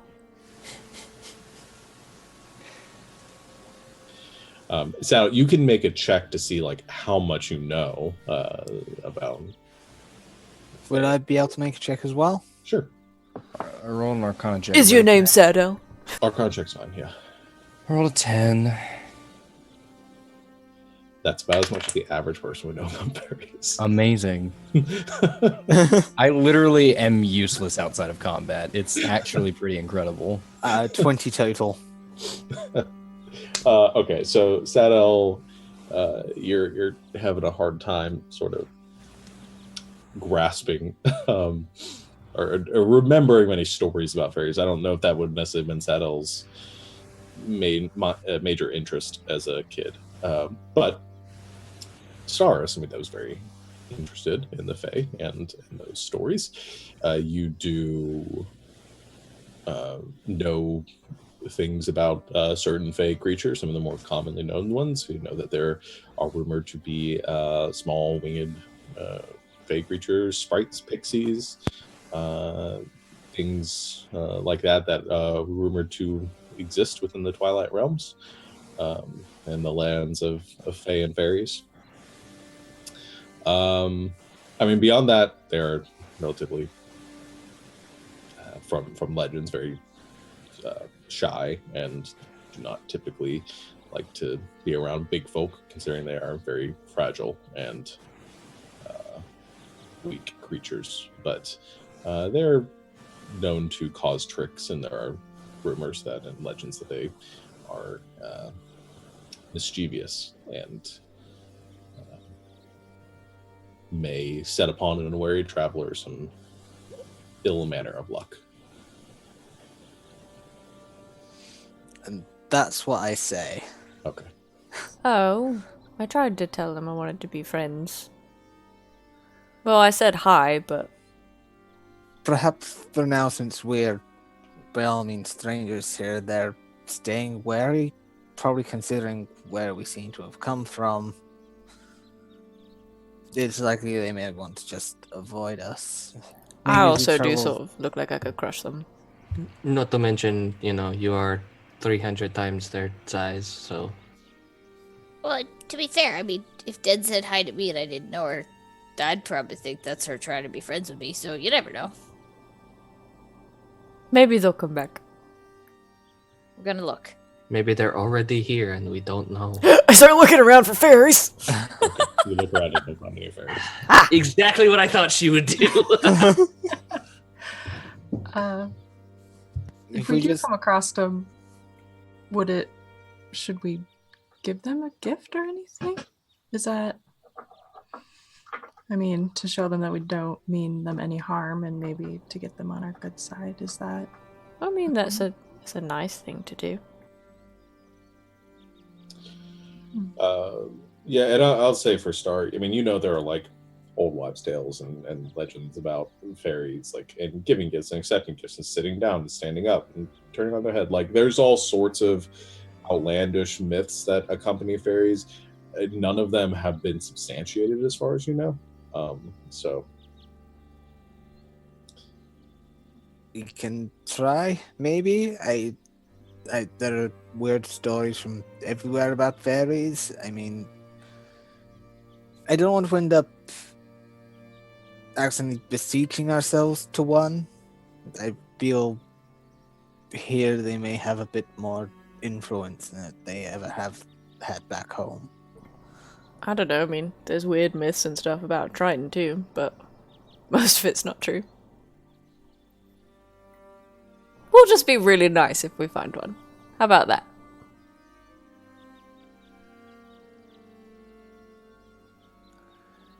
Little people with wings, that's so cool. Being kind and polite has gotten us this far. We'll just keep doing it. When have we ever been kind and polite? That was the point of what I was trying to say. It could work this time, who knows? Yeah. Tova's trying to make us kinder. She's Very doing a true. good job. Doing a very good job. Alright, well, we should get a move on. I'm just glad that what's his face is not here. Well, we don't know that. I'm. Yeah, We and don't- On that note, as you guys are, I assume, beginning to travel as you're having this conversation, Oh God. are you guys gonna follow the same tracks that the caravan left, or? I guess! I mean, Yeah, I I think feel like we should. They look like they're heading towards where we're going. Yeah. They may also be on a safe path. True. if I don't know, I think we should have a discussion. If they divert from where we think we're going, like if we're following the river or whatever, then we should chit chat before we. I can Blanket involved. perhaps expedite that conversation a bit, Take because as you if you begin following that path, you do, as you kind of crest a ridge and you look down into the valley that the Fate Wilds seem to encompass at this point, and it extend off far to the south. And I think you get your first view here at this elevation. So you have the mountain terrain to the east that you came from. You have the mountain terrain to the west, which are suiting light and with this brilliant, beautiful coloration and kind of contrast to the dark landscape that you have left to the south, and then continuing south as far as you can see, just endless expanse of these massive green trees and forests that go far off to the distance into infinity. And you can't, even fathom how far they might go in that direction. But as you are standing here and looking down this ridge, you can see maybe about a mile ahead of you a speck of color in the distance, as you can see that wagon very slowly and kind of methodically pacing its way down towards the valley that you are now walking into. I propose we just travel at our usual pace. I'm sure whoever's driving the caravan will spot us eventually. Well, and I would assume we're probably going to catch them. If we can get friendly with the caravan, we can stay off our feet for part of the journey, hopefully. Alright. I have a bad feeling about this one. It's And going to be Worst that can fine. happen. I'll say at your pace, you do gain on it pretty quickly. Probably within the next hour, you are coming through the trees and you're reaching the edge of the Great Wastes onto the very dense forests, and the light overhead begins to become obscured by the stretching and sprawling canopies of the trees and these massive branches that extend. Again, pulling from kind of pop culture reference, like Attack on Titan, like those the forests there, the massive tree, like that size trees that you are walking through. And as you are following along, these massive pines and leaves that are kind of crushed and broken into the ground, creating this floor of this forest, you see the wagon just trotting along ahead of you. And I think you do notice too, as you are approaching it, is trotting along in a kind of bound together in like this, in a train of wagons that you've probably seen before, but you do not see any horses or anything pulling it. and it's just kind of like, just kind of very slowly making its way forward, powered and pulled by some means. Weird. Do you try to gain on it to catch up with the driver? Might as well. Probably should. Let's scare him. Okay. Boo! Who's taking the lead on this? I will. Okay. So Star, as you're moving forward ahead of the group and the rest of them coming up, you begin to gain on this wagon, and you can hear underneath the blankets, which are all these tarps, which are tied down over at this distance. You see there are a number of cages or other like boxes and things in these wagons that hold these tarps over them, and are all the tarps are tied down with ropes. And inside, you can hear kind of growling and snarling and sort of bestial noises coming from within these wagons, which are sort of disconcerting, but also masking your approach. As you make to the front of the wagon, you see the lone person that is tending to it, the same person you saw before, in the kind of super colorful clothing, wearing a porcelain mask of an elven face. As is riding forward, and you come up alongside, what do you do? First thing I do is like seeing him. I look up at him and sort of give a polite nod.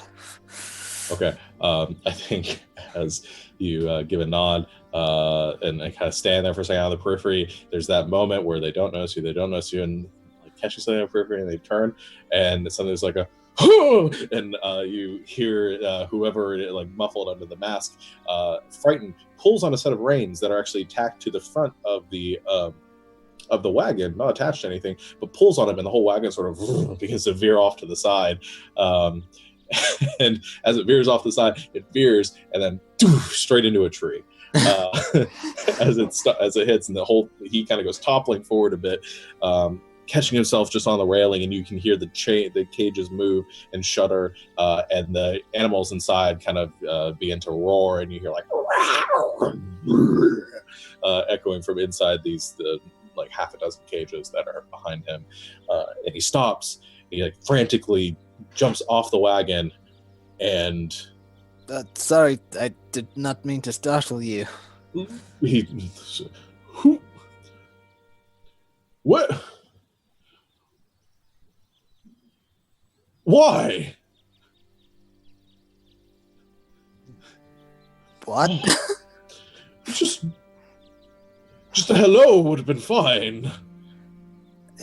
I mean, we were just walking alongside. I apologize for the trouble. I hope we can recover your caravan. He quickly begins to inspect it. It begins like panicking over the damage that might have been done. Begins to inspect it. The shoulders kind of slump with relief, and turns back to you. And you don't get any expression because, again, porcelain mask, no eye holes or anything, just pure porcelain. And looks to you. Kind of cocks his head. It's eerie talking to somebody where you can't see any of their facial features, and just looks you over and says, I didn't think I'd encounter anyone this close to the Grey Waste, so who are you? What brings anyone this far east? We're travelers, and to be honest, we're not here of our own accord. All right. Your name? I am Star. Star? I'd say it was a pleasure to meet you, but to be honest, you nearly got me killed. The rest of you...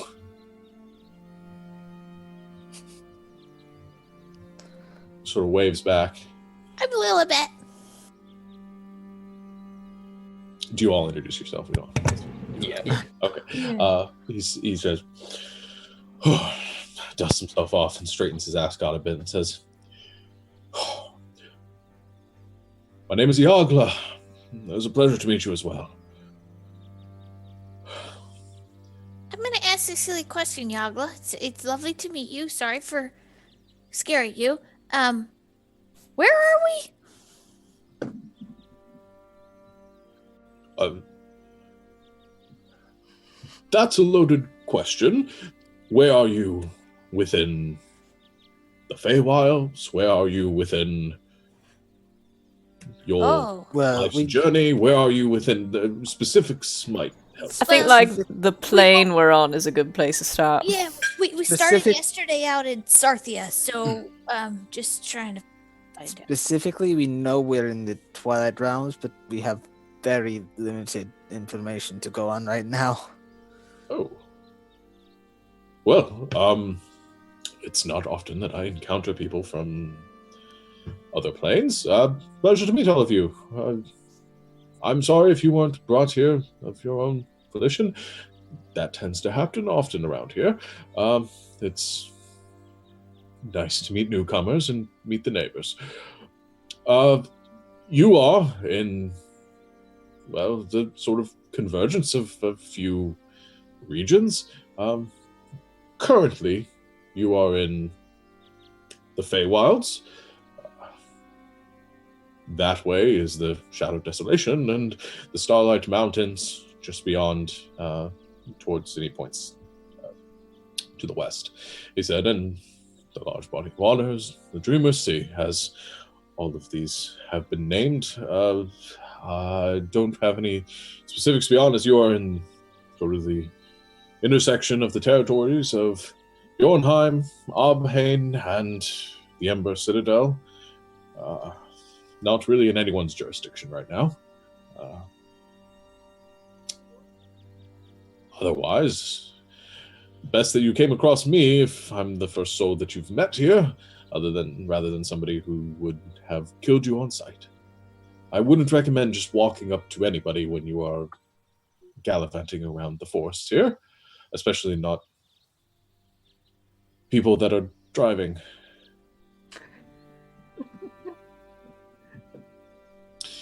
How do you find yourselves here?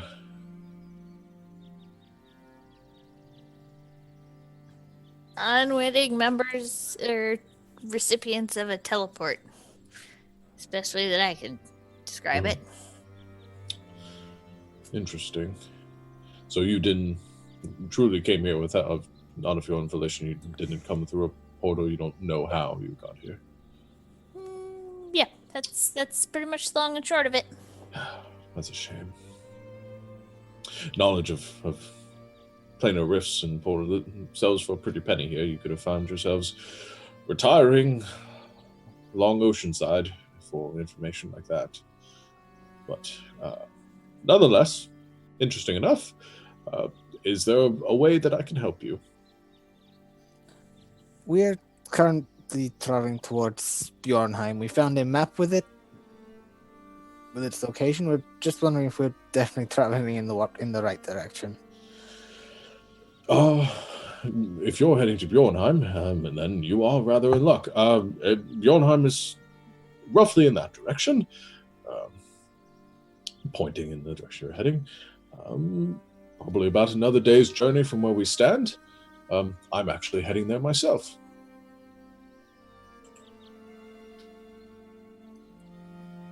Perhaps we can work out an arrangement then. If you just guide us, we can ensure that your caravan remains safe. Gives a nod and sort of thinks a bit, sort of scratches underneath the mask at his chin. Says, I believe that that's a good idea. I would be willing to perhaps come to an arrangement. You may travel with me, help guard my caravan here, and I will escort you as well to Bjornheim. Are you heading there for any purpose, or just... Mainly to get our bearings on whatever's going on right now. We can find what's going on. Fair enough. Well, you'll be arriving there at a great time for newcomers, as the Carnival of the Bear King is going to begin soon, so should be a exciting time for people that haven't seen it before. Your king is a bear. The King of Bjornheim. Oh, okay. That changes things. Well, you don't know much about these areas, I'm assuming, for newcomers. Bjornheim is lorded over by the Lord Misakamen, also referred to as the Bear King. What I want to know is if he's an actual bear. No, I don't. He's elven, fey.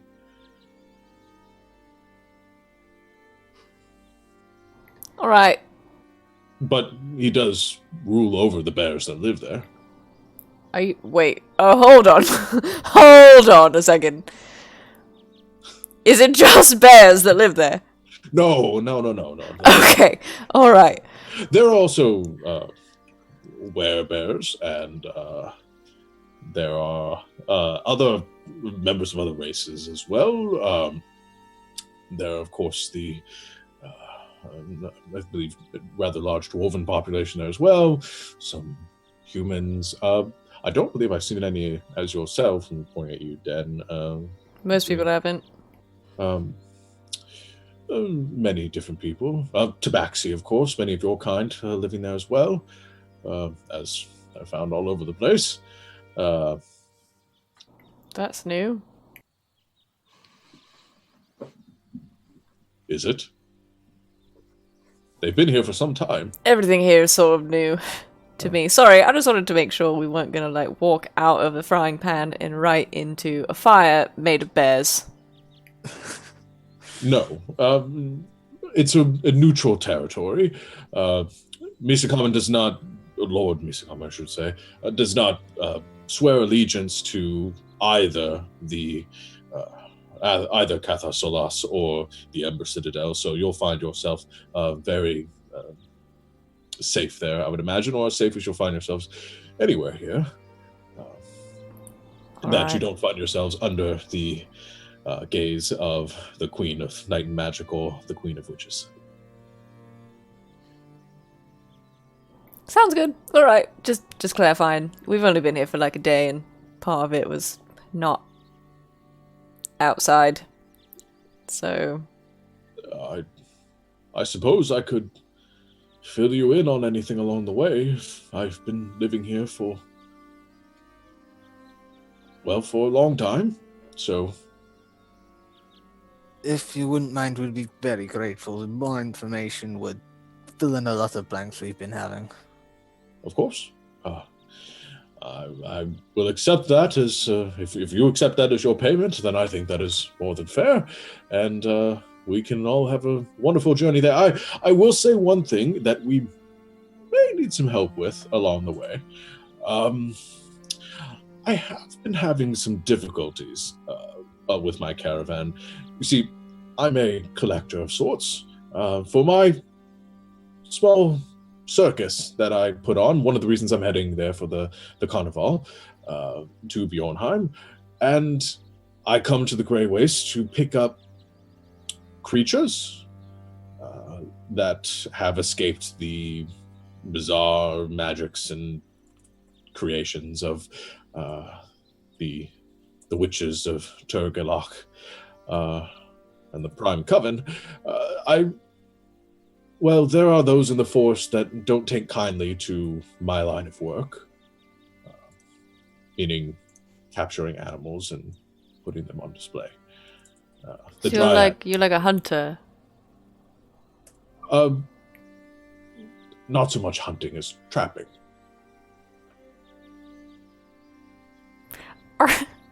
Are zoos like a thing? Yeah, like is that? I don't really know how to react to like I have a zoo. Like, have we all been to the zoo at some point? Like, I'd say it's not a very common thing, but there is it. Well, no, it's fairly common in cities. People going out in the wild, catching animals, bringing them back, and charging money for people to see them. Okay. I want to take a peek. When you mentioned that there was animals in there, I want to try to like take a look and see what's in there. Okay. Can I just make an insight check to see if he's kind of tricksy or if he seems genuine or Thank you, 'cause- something. You certainly can. That was my Okay. next question. Can I participate? Yes. Go make some insight checks. As Tova, you go over to one of the crates, the cages, and you kind of pull up on it a bit. As you open it up, the tarp, and you look inside, it's dark, low light obscured by the interior, and you look through the bars, and you just see this mass of purple shadow that sort of is coalescing, and then suddenly you see two gleaming purple eyes open and then snarling teeth as something like lunges at the cage and like hits the side of it. You see these long, jagged, shadowy claws with dark again coming out to dark talons at the end, and I'm lunging at the cage, and he looks over and says, "Oh, be careful with that one." And I assume instinctively you recoil as not get hit by the creature, and the curtain sort of flaps down. He said, "That was a difficult one to catch, and I think that'll make me a lot of money. But I wouldn't open it again if I were you." Are all of these creatures very dangerous? Most of them are. That's part of the attraction. I pride myself on having the most terrifying assortment of animals in these forests. Well then. As the rest of you do your insight checks. 24. 24. 24. 10. I rolled a 1. I rolled a 1. Oh, wow. Okay. I'm too busy worrying about what Tova's doing. Yeah, I'm like, he- oh, let's look at the animals. And as as the two of you kind of get a read on him, listen, I mean, he's shifty. Kind of has that used car salesman sort of vibe, where a lot of double talk and probably has always having an angle, and you kind of get that vibe from it, and it kind of skews you out a bit. But as far as what he's been saying so far, the escort, the animals, everything like that, all seems to check out.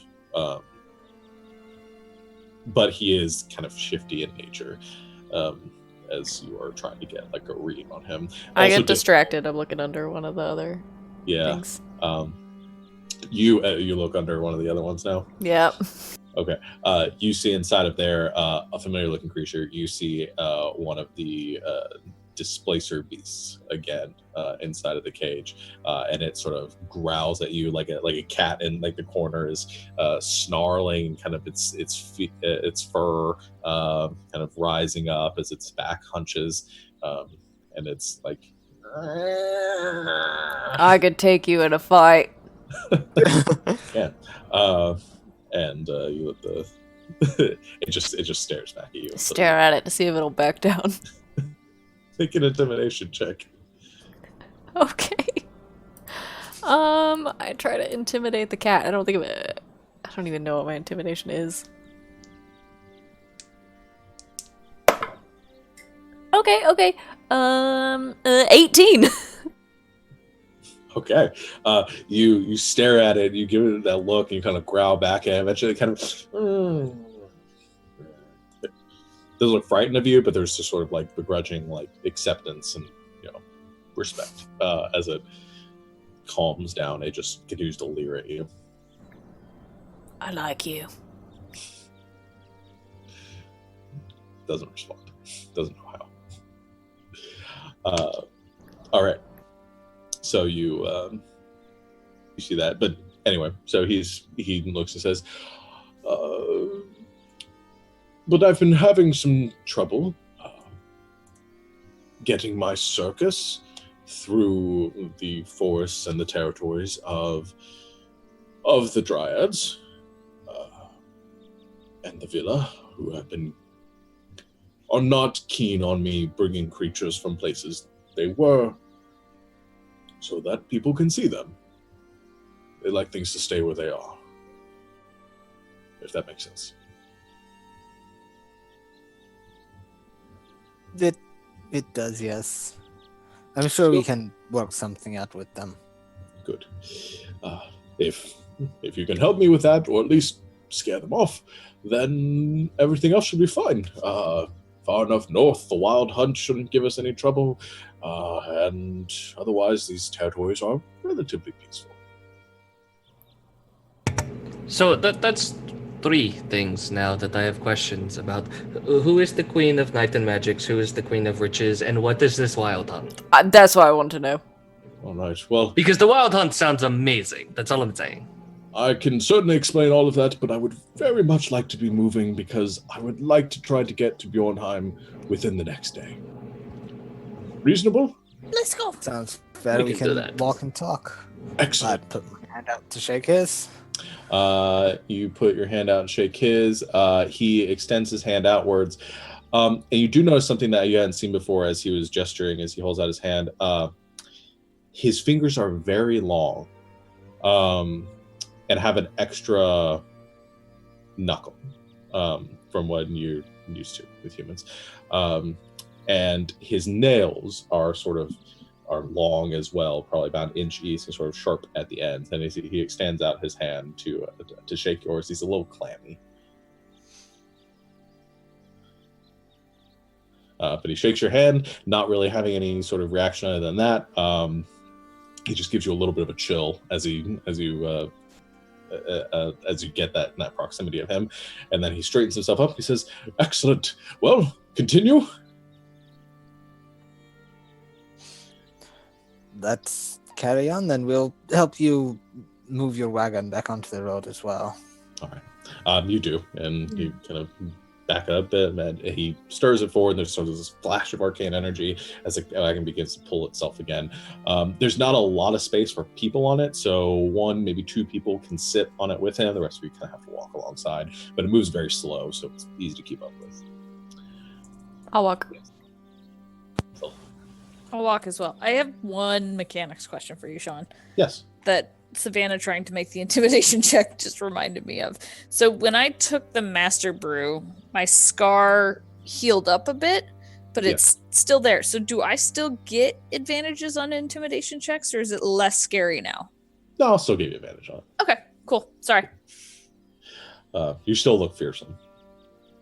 So, all right. So you begin to follow along and ask him questions. So what are you asking about first? Who are these 2 queens, and why are they queens?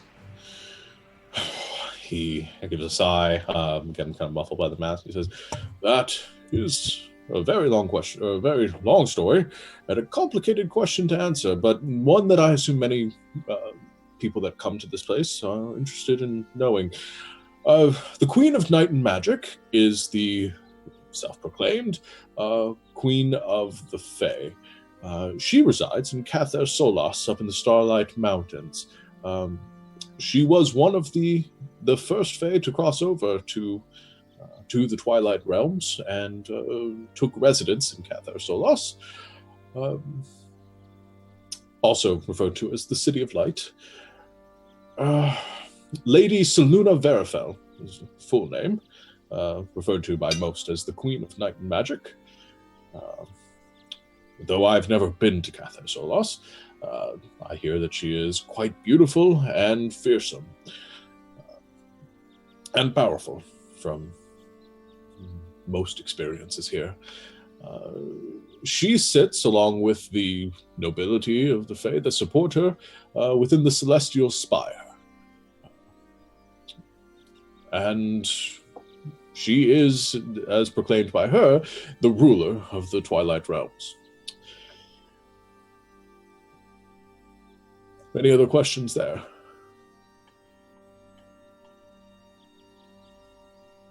Is she a good witch or a bad witch? Depends on your perspective, I suppose. Many within many of the Fae support her, consider her their queen and the ruler of these kingdoms. Others aren't a fan. If you want my personal opinion, she is very powerful, and I would not recommend getting on her bad side. Okay, I guess, is she a fair ruler, or does she seem to... Again, loaded question. Depends on, again, your perspective. The Fae consider her a very fair ruler, I'd imagine. The people of the realms here, she maintains a strict authority over the magics and the boundaries of this realm, allowing very few to cross over.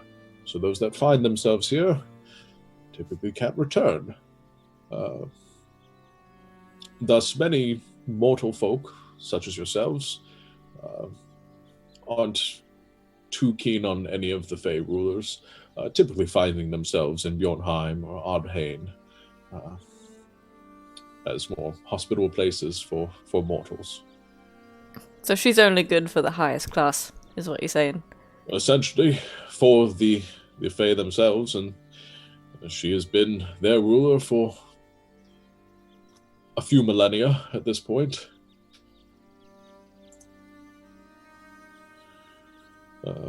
And any that have stood against her most have stood against her, have died swift deaths, so. You wanted to know anything else?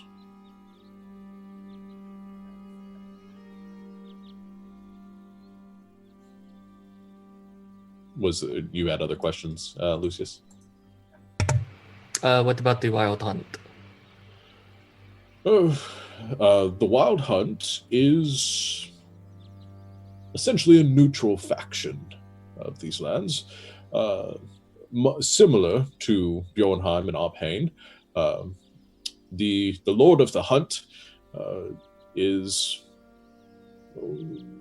relatively unknown to most here, not very clear on his origins, but rides with a throng of several hundred riders. They travel, one of the few factions that can travel between the planes willingly, traveling to the material realms and beyond,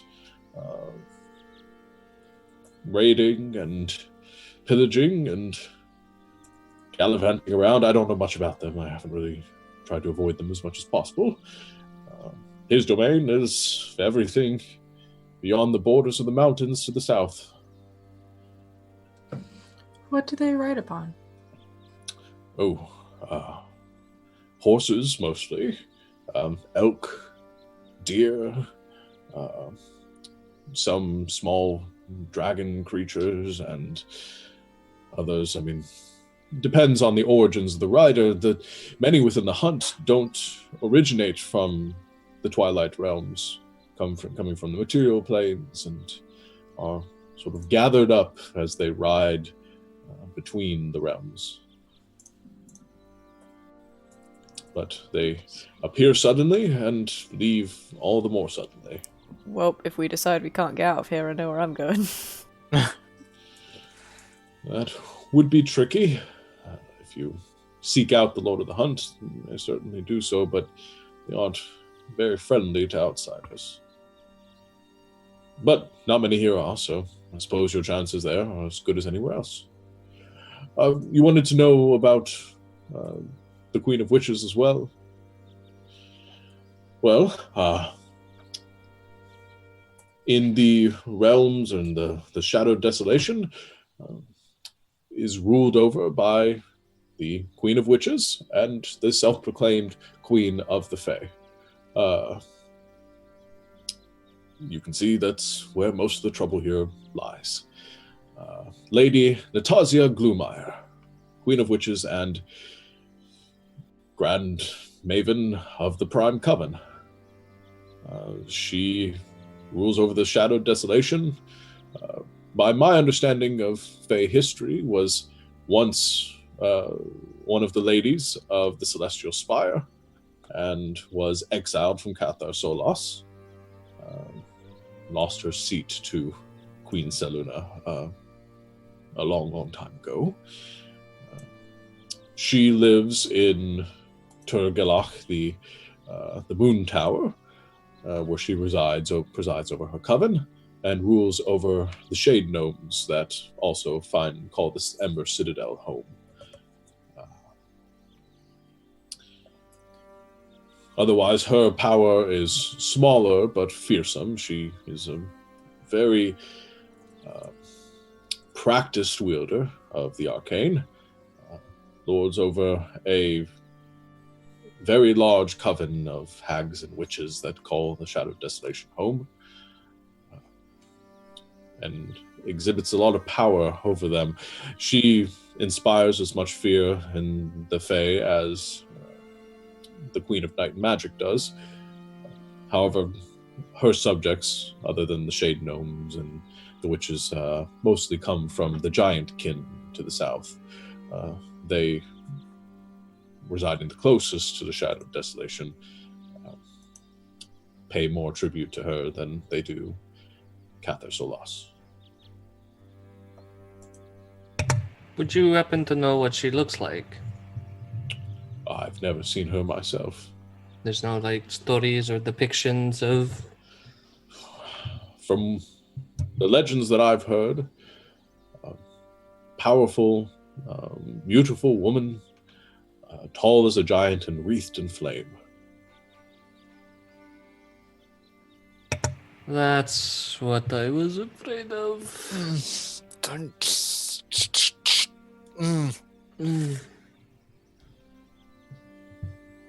But otherwise, she maintains her authority over the Prime Coven, mostly letting the Shade Gnomes rule themselves within the Ember Citadel. But they do swear their fealty to her. Shade gnomes. What are they? Oh, rather remarkable creatures of this world. They came to the Twilight Realms just over a millennia ago, exiled from their home plane, the world, I believe, from what I've heard of the Shade Gnomes that have made their way out of the Shadow of Desolation. Apokil, I believe, was the name of their world. They were despised there and fled to the Twilight Realms as a result. Much the way the legends tell the Fae once did. And are they like, I don't know, powerful in any way or anything? Not especially powerful, but there are a lot of them. Oh. Okay.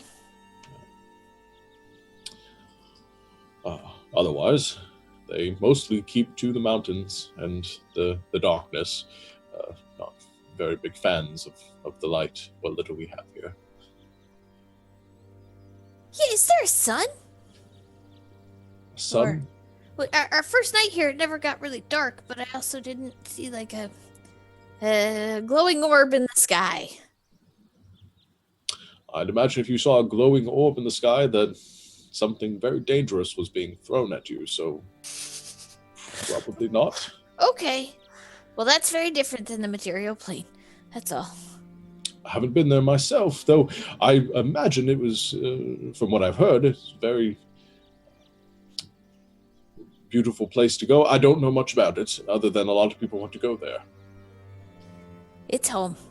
There's a lot of stuff there. Yeah. Not much here, except forests. As he sort of gestures to the trees around him. We've got stuff other than forests. Do tell. Well, I'm from the ocean. We have ocean too? Yeah, my people live like in them. Fascinating. Yeah, it's cool. We have like whole cities underwater. I imagine that the River King would be very interested in hearing of that. He's the king that lords over Abhain.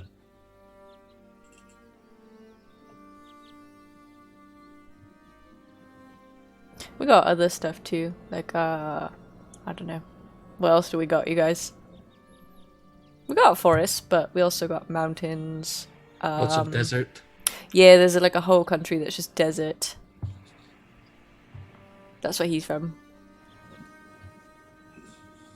We got like volcanoes. There's one island that just like was a volcano.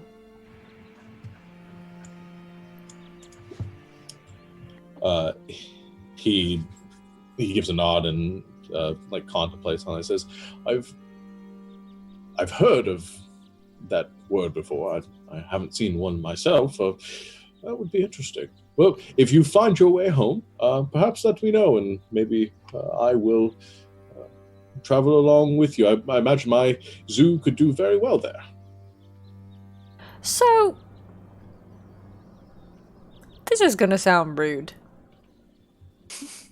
What are you? Because like we're a lot of different things. Tova's a human. I'm a Triton. And Lilibet is a halfling. Tabaxi, tiefling, half elf. Don't want to leave anyone out. But I've never seen someone with hands like yours. He sort of chuckles underneath the mask and looks at us and says, I suppose if you're not from around here, you wouldn't be familiar with my kind. You don't have to answer if you don't want, but I mean, I know it's a rude question. Well, I don't find it odd at all that what I am. I guess I can't quite know how you'll react, but you seem rather friendly and haven't tried to kill me thus far, though I suppose you probably could fairly easily. I'm what you referred to as what's referred to here. I am Fae myself. I'm referred to here as a Fiarsida. It's a Sylvan word. Means fearsmith. I don't know what that is, but it sounds cool. Oh, we have rather a dark reputation. Well, part of the reason why we wear these masks. Well, I suppose you'll know soon enough. He sort of takes off his mask and puts it and kind of holds it to the side for a little bit, and you can see, and it definitely I think throws you off. He doesn't have a face. Instead, it's just a series of like deep set wrinkles across his face, like loose skinned.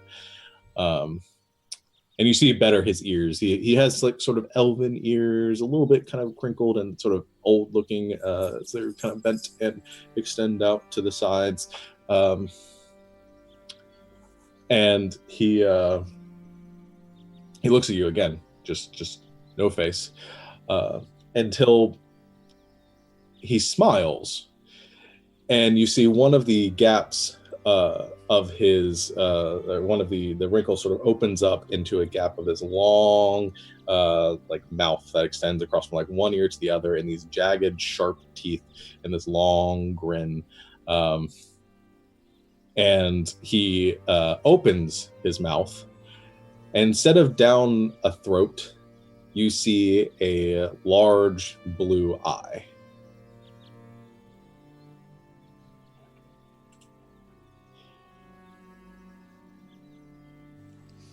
That's All right. different. Now, in that moment, he opens it for a second, and then you feel this, your heart begins to beat very fast, and you feel this magical sort of sensation walk over you of fear, and he very quickly closes it. And he puts the mask back on. He says, "My apologies. I hope you aren't too put off by that." I've seen worse, to be honest. He says, "My kind are rare and misunderstood. But, well, we are some of the Fae, changed from our time here. And we exist within this place trying to make a living as if anyone else. Some of my kin, though I don't know of any personally, are known to be a bit more aggressive and a bit more angry. I make my living as this." He gestures back to the caravan. Well, you seem alright.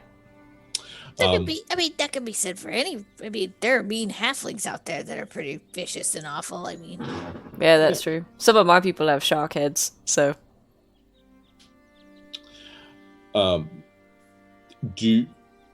So he said the name, what he is. I guess those of you that have knowledge of the Fae, I don't know if Star or Saddle want to make Arcana checks. I'll give it a try. 14. Me and Lil are just like, nope, you're fine, let's be friends. 15. All right, and what Star would you roll? 14. 14. Okay. I think 15 is probably just enough. Saddle, you know that you have heard this name before, and it is something that is told of I think it was probably a scary story after much begging and pleading that your mother probably told you at one point during your childhood, and wanting to hear something beyond the typical story of fairies and princes and princesses and things like that. And you sort of after begging and pleading for her to tell you something scary, told you the story of the Fierce Smiths. And from what you know, what the story that your mother told you is that they're creatures that dwell in the dark, that they feed off the fear of people, and they use their magics and their powers to scare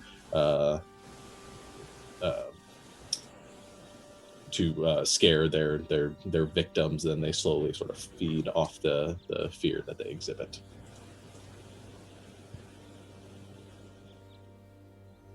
Spooky.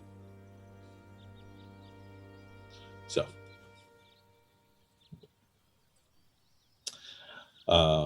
yeah. So that's so after he puts that away or puts his mask back on, says, "But that's why I wear the mask, and hopefully people in Jonheim won't ask too many questions." what kind of city is Bjornheim? Is it like, big Bears. metropolis, or? Well, yeah, there's bears, but He softly says, "It's large, rustic. None of you are allergic to bees, are you?" what kind of bees? I mean, no, but are they like big bees? Are they bigger than me? Or are they just regular bees? Wait, I don't think I know if I'm allergic to bees. Oh yeah, I don't know if Have I ever been stung by a bee? It's wouldn't fine. think It's just like a spider bite. I don't think I've ever been bit by a spider. Says, "Well, I We suppose should you'll go learn back to Graldar sometime.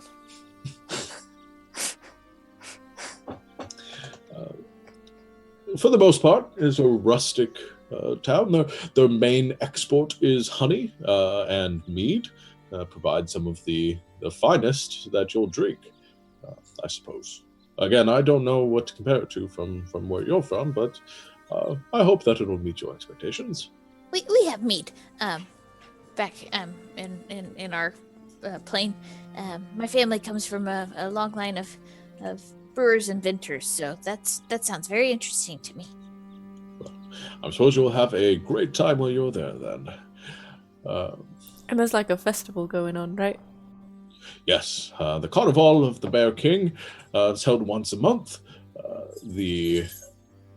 Once a month? Yes, How long a month's here? says roughly 30 days or so. Oh, alright. Again, time is strange here from what you might expect. He actually sort of raises, pulls back his sleeve and kind of his gaunt wrist exposed, and you can see this clicking sort of device on his wrist. And he says, "For the most part, we'll keep track of time, as many I assume do. Use of devices such as this." Do we have clocks? I would say Sadel's probably seen a clock before. Most of you probably haven't. Said I'll probably build them in his spare time. Well, you know. That thing tells you what? That it keeps time. Yes, it tells us how many days have passed. Roughly 1 hour has passed since we first met. Did it feel, or sorry, not in Will's voice. Did it feel like an hour we're used Feels to, like or it's is it 30 years? No, No, yeah, it feels like it's been about an hour. okay? Cool. Yeah, time seems to be passing normally for you. It's been 30 years. Sadel died. Well, I mean, Sorry. I guess that helps since they don't have a sun. We just sort of use the sun. From what I've heard, that the movement of light and darkness is a method many cultures use to determine what time it is. Again, haven't heard that word sun before, but we keep time like civilized folk. How? I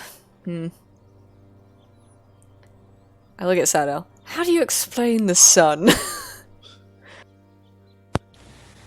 Well, I guess the easiest way to explain it is Sadel, the science guy. At that moment, Sadel, the science guy. Science. at that moment, there's a whistling in the trees around you, and swoop, an arrow sinks itself about 2 inches into the wood frame of the cart. Just Hey! at your I am trying to explain how the sun works. Anyway, like I was saying. I'm super ready for this. I take out the panda and I get ready to go. Okay. You take out the panda, it begins to kind of whir into life. The cart comes to a halt, and you all stop, and you hear your driver, Yagla, kind of give out a sigh. Says, "Oh, here we go," and you notice, kind of emerging from the trees around you, about 5 women with long, sort of black greenish hair, bits of twigs and other flowers, anything kind of woven into their hair as it's braided around the back. All of them sort of having a similar coloring to the skin, this kind of dark, like chestnut color. They all have horns that extend off their heads and to the back, kind of like antlers. 3 of them are riding what look like deer, and all of them have bows drawn and are sort of angling down in your direction. One of the ones on deer sort of leaps down and takes a few cautious steps forward and drops her bow a bit, saying, "We've told you not to come through here again, creature." Iago has his hands up and says, "I'm just traveling to Bjornheim with my new companions, just trying to survive and make a living as anybody else. Please, just let us pass. I won't come through this way again, I promise."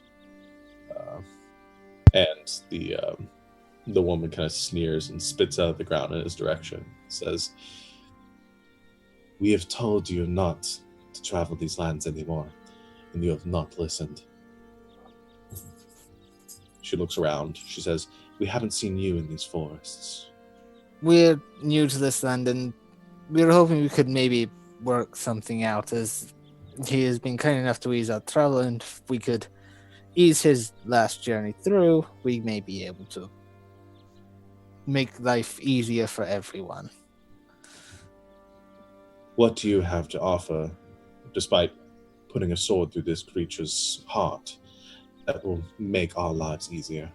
We could not kill you. Her eyes turn towards you, and you see the other bows kind of all kind of point in your direction. She She doesn't look afraid of you in that moment, but kind of meets your gaze. At that point, Iagla kind of says, I don't think any violence is necessary. As I said, this is just one last time traveling through your beautiful forest here, and we will make our way to Bjornheim in peace, and you'll never see me again. Just wondering, a friend here says he travels with some of the creatures he finds here to show them to people. I just thought him showing these, clearly he's shown us some of them, these terrifying creatures would scare others away from these forests, correct?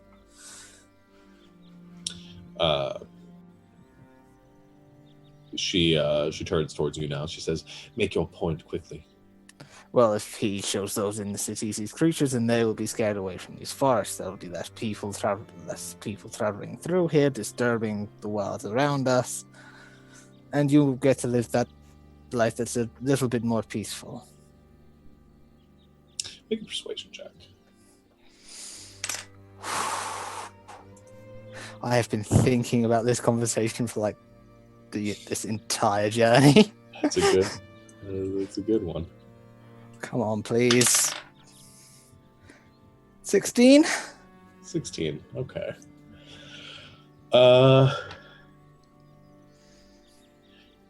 She loosens the grip on her bow a bit. She says, this one has a way with words. My fear is that more will end up coming through like this one, looking to continue to victimize the creatures of this fort for their own personal gain. What promises can you make that he will not return?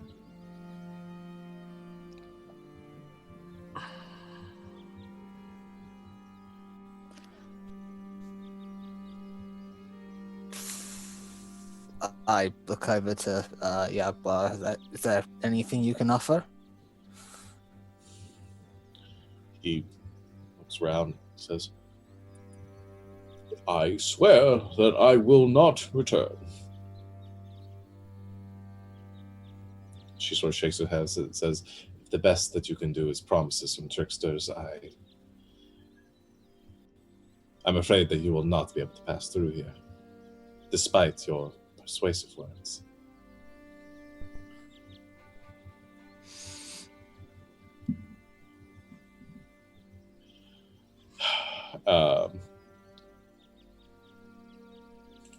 I think at that point, Iago sort of gives a sigh.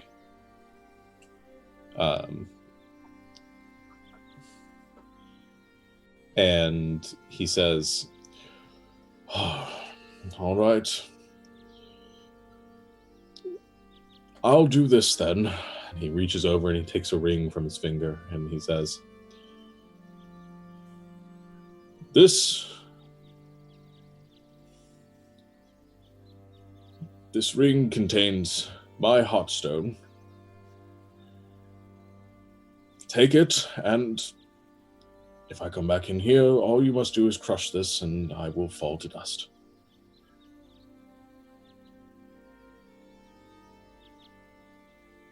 Kai insight check him. We do. Yeah, insight.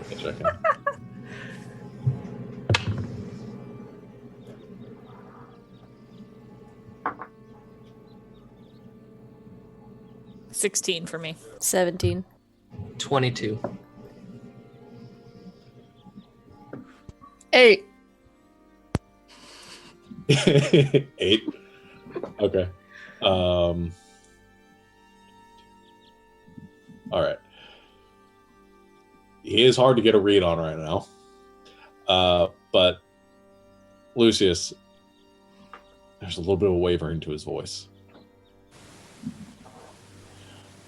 And he takes it and he sort of holds it out to the woman approaching. She looks back to her companions who draw their bows towards him, and she rides up on the deer and sort of snatches the ring, shrinks backwards.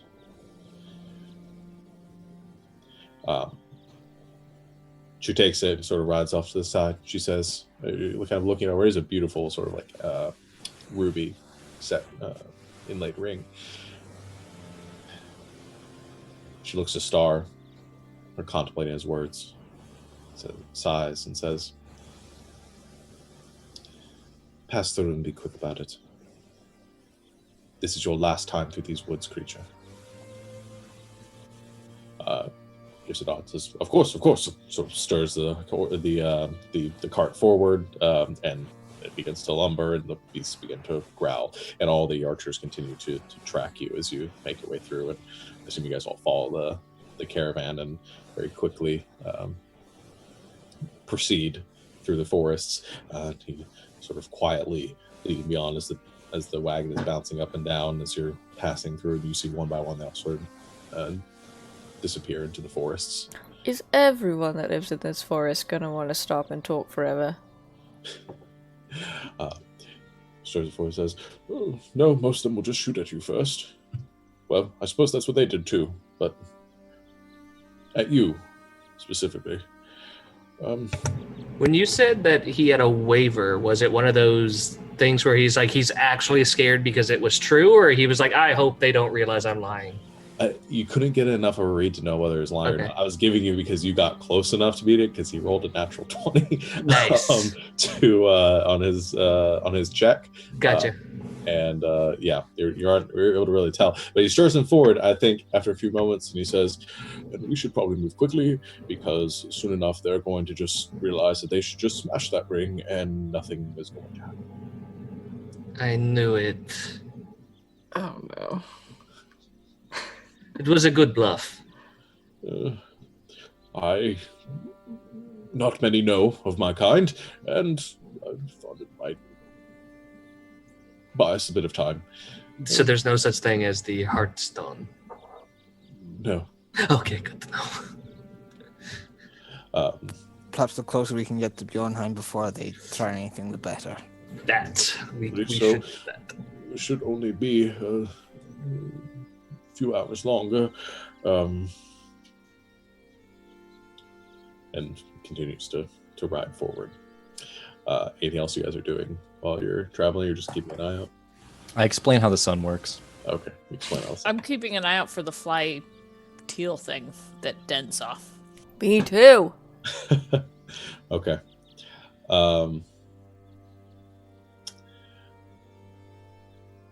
Actually, both of you make perception checks.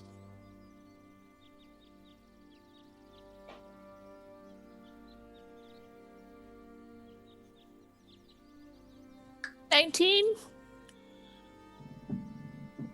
28. 28.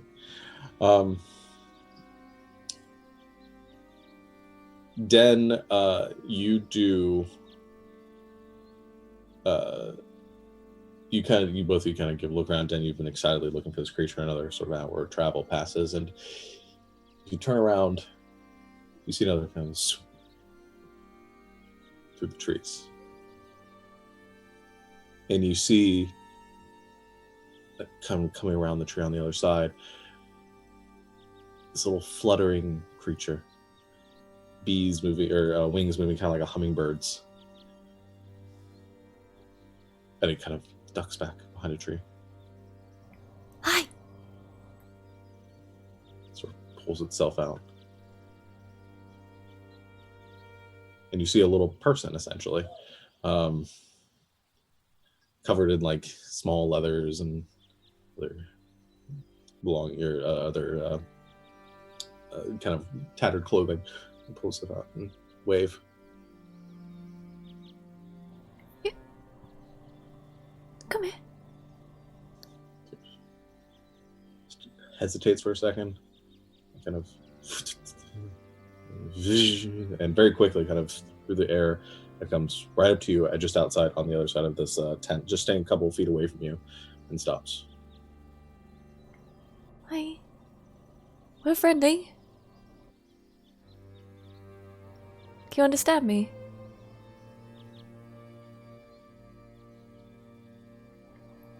I've never seen someone as small as you.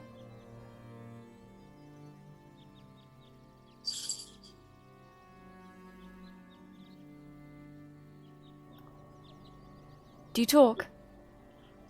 He shakes his head. And it's a little, essentially looks like a little, like a teenage boy, essentially. Like very young looking boy, with, again, these buzzing kind of colorful rainbow, prismatic wings. You don't talk at all? Either what I saw before? So you're just following us, are you? Why, are you bored? Yeah. These lot talk a lot, so me too. Do you want to say hi? Yeah? Alright. I'm Den.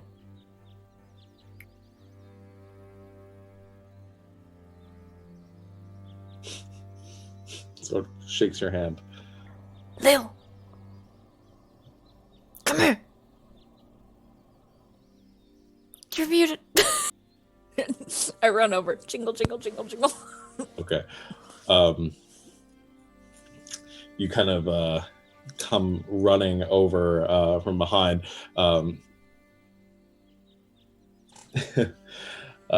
As you come running up, he sort of flinches a bit and backs off. Oh, it's alright. She's loud.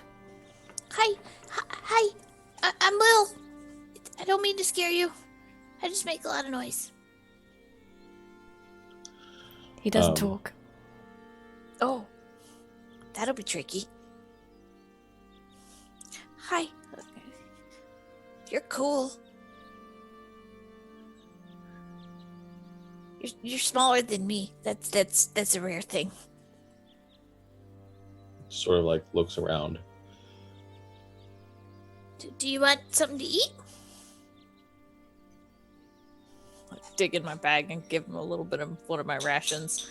Like break off like a morsel. Okay. Kind of flutters through the air, kind of comes up to the ration. Takes the piece. And just like begins to sort of devour it a bit. As he takes the bite, the wagon kind of hits a rock. And the whole thing sort of shakes a bit. And the cage next to you, there's this ferocious roar. That it's just like, as that happens, he panics and sort of drops the ration. And there's this splash of arcane energy that encompasses Lil. And he just goes zoom, kind of zooming off very quickly. Guys! Guys! What? I think Lil got kidnapped by a fairy. Well, Wait, what? Wait. here's the thing. Lil's still there, but she's much smaller and green. Wait, scratch that. As in Lil's place, there's a tiny little toad. I think the fairy turned Lil into a toad. What are you? Have you been out in the nut sun No. for too long? And he like walks around to see like where Din is and sees the toad. I kneel down and I pick up the toad. You go and you pick up the toad. Lil? Lil? Ribbit. Oh god. Rivet twice if you a little bit. Ribbit. Oh god. Guys, I think I got Lil turned into a toad. Oh, you got turned into a toad. I'm sure Ribbit. someone can. How did this happen? I don't know. You don't. Okay, alright. You guys scared a fairy, alright? He was very nice and friendly, and we were trying to be friends, and then you guys don't know how to drive a wagon, so you scared him, and he turned into a toad. It's not his fault, alright? He's very small. Alright. It's alright, Lil. Was it just like a pile of Lil stuff and then No, Lil Frog? her stuff is gone too. It's sort of absorbed. Oh, And I have to ask, does the frog have the beard? Yes. Oh my god, it is Lilibet. Look at it. Oh no. Bearded toad. Yes. Oh, Fairy. So, what I'm are we sorry going- we scared you. Can you please turn it back?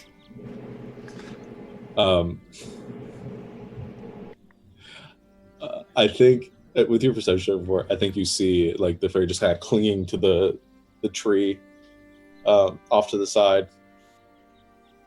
Looks around, sees there's not any danger, and sort of flutters up and gives this like panicked look and like looks at the toad and just kind of. You can't turn it back. It was an accident, wasn't it? He doesn't talk. No, that's fine. I understand it. I'm sorry we scared you. Well, this is going to be interesting, to say the least. I'm so sorry, Lilibet. Ribbit. Ribbit. And as she, I'm going to say, as she croaks too, she can almost say her own name.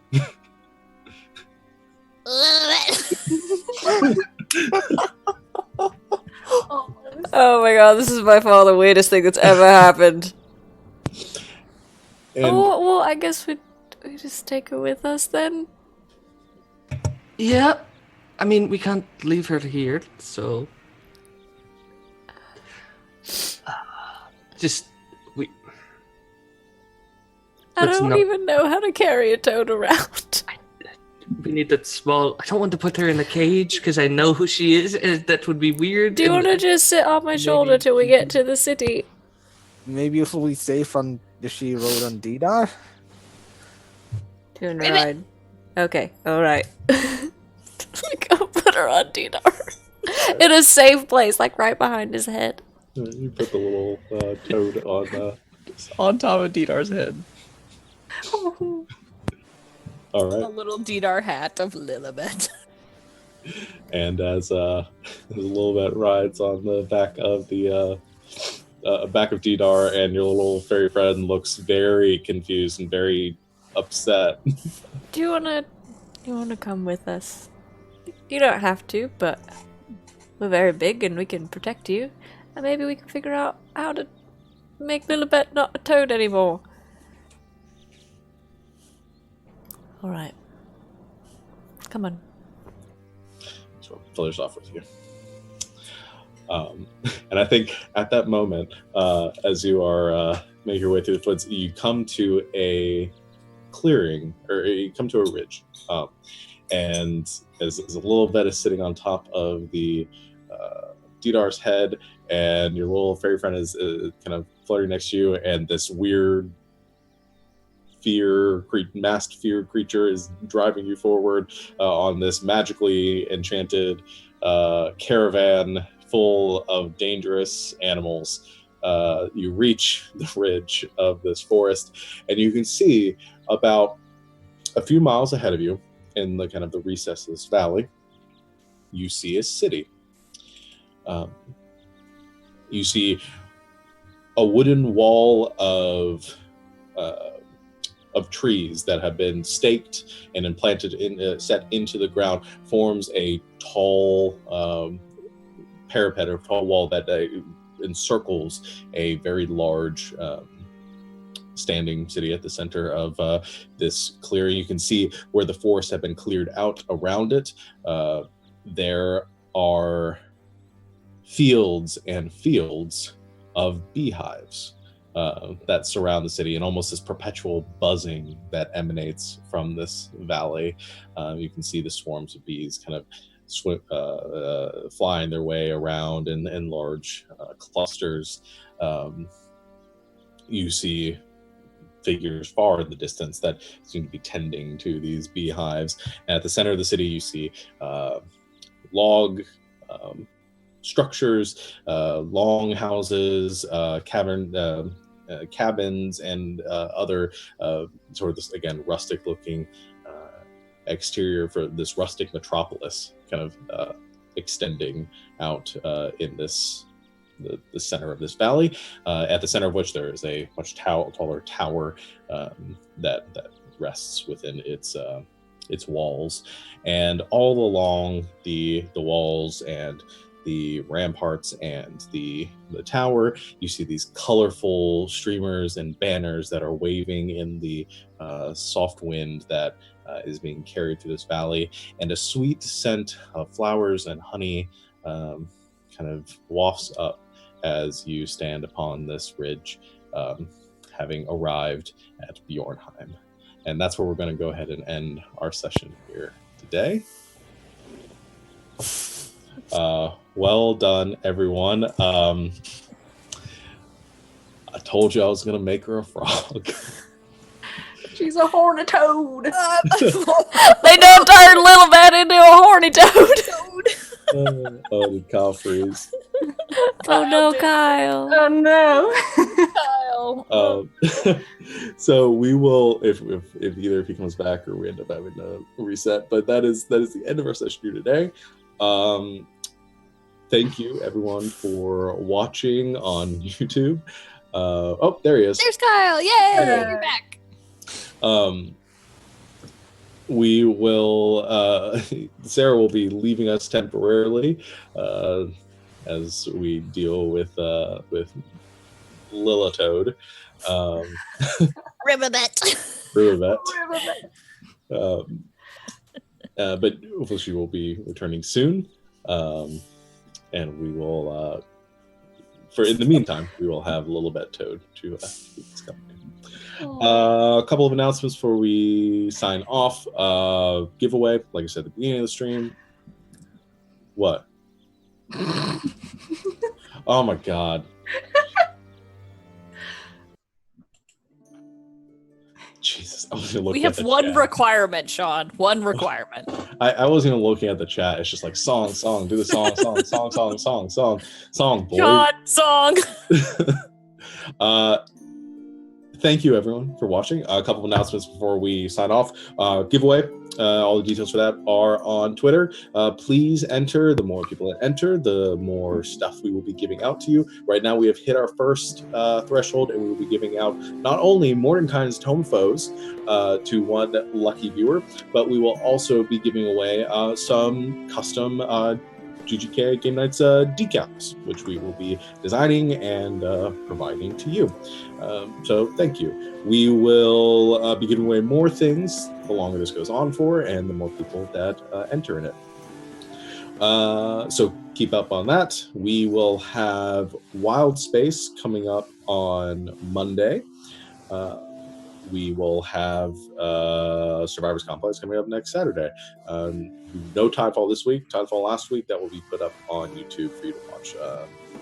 Well, it will be up by the time you are watching this.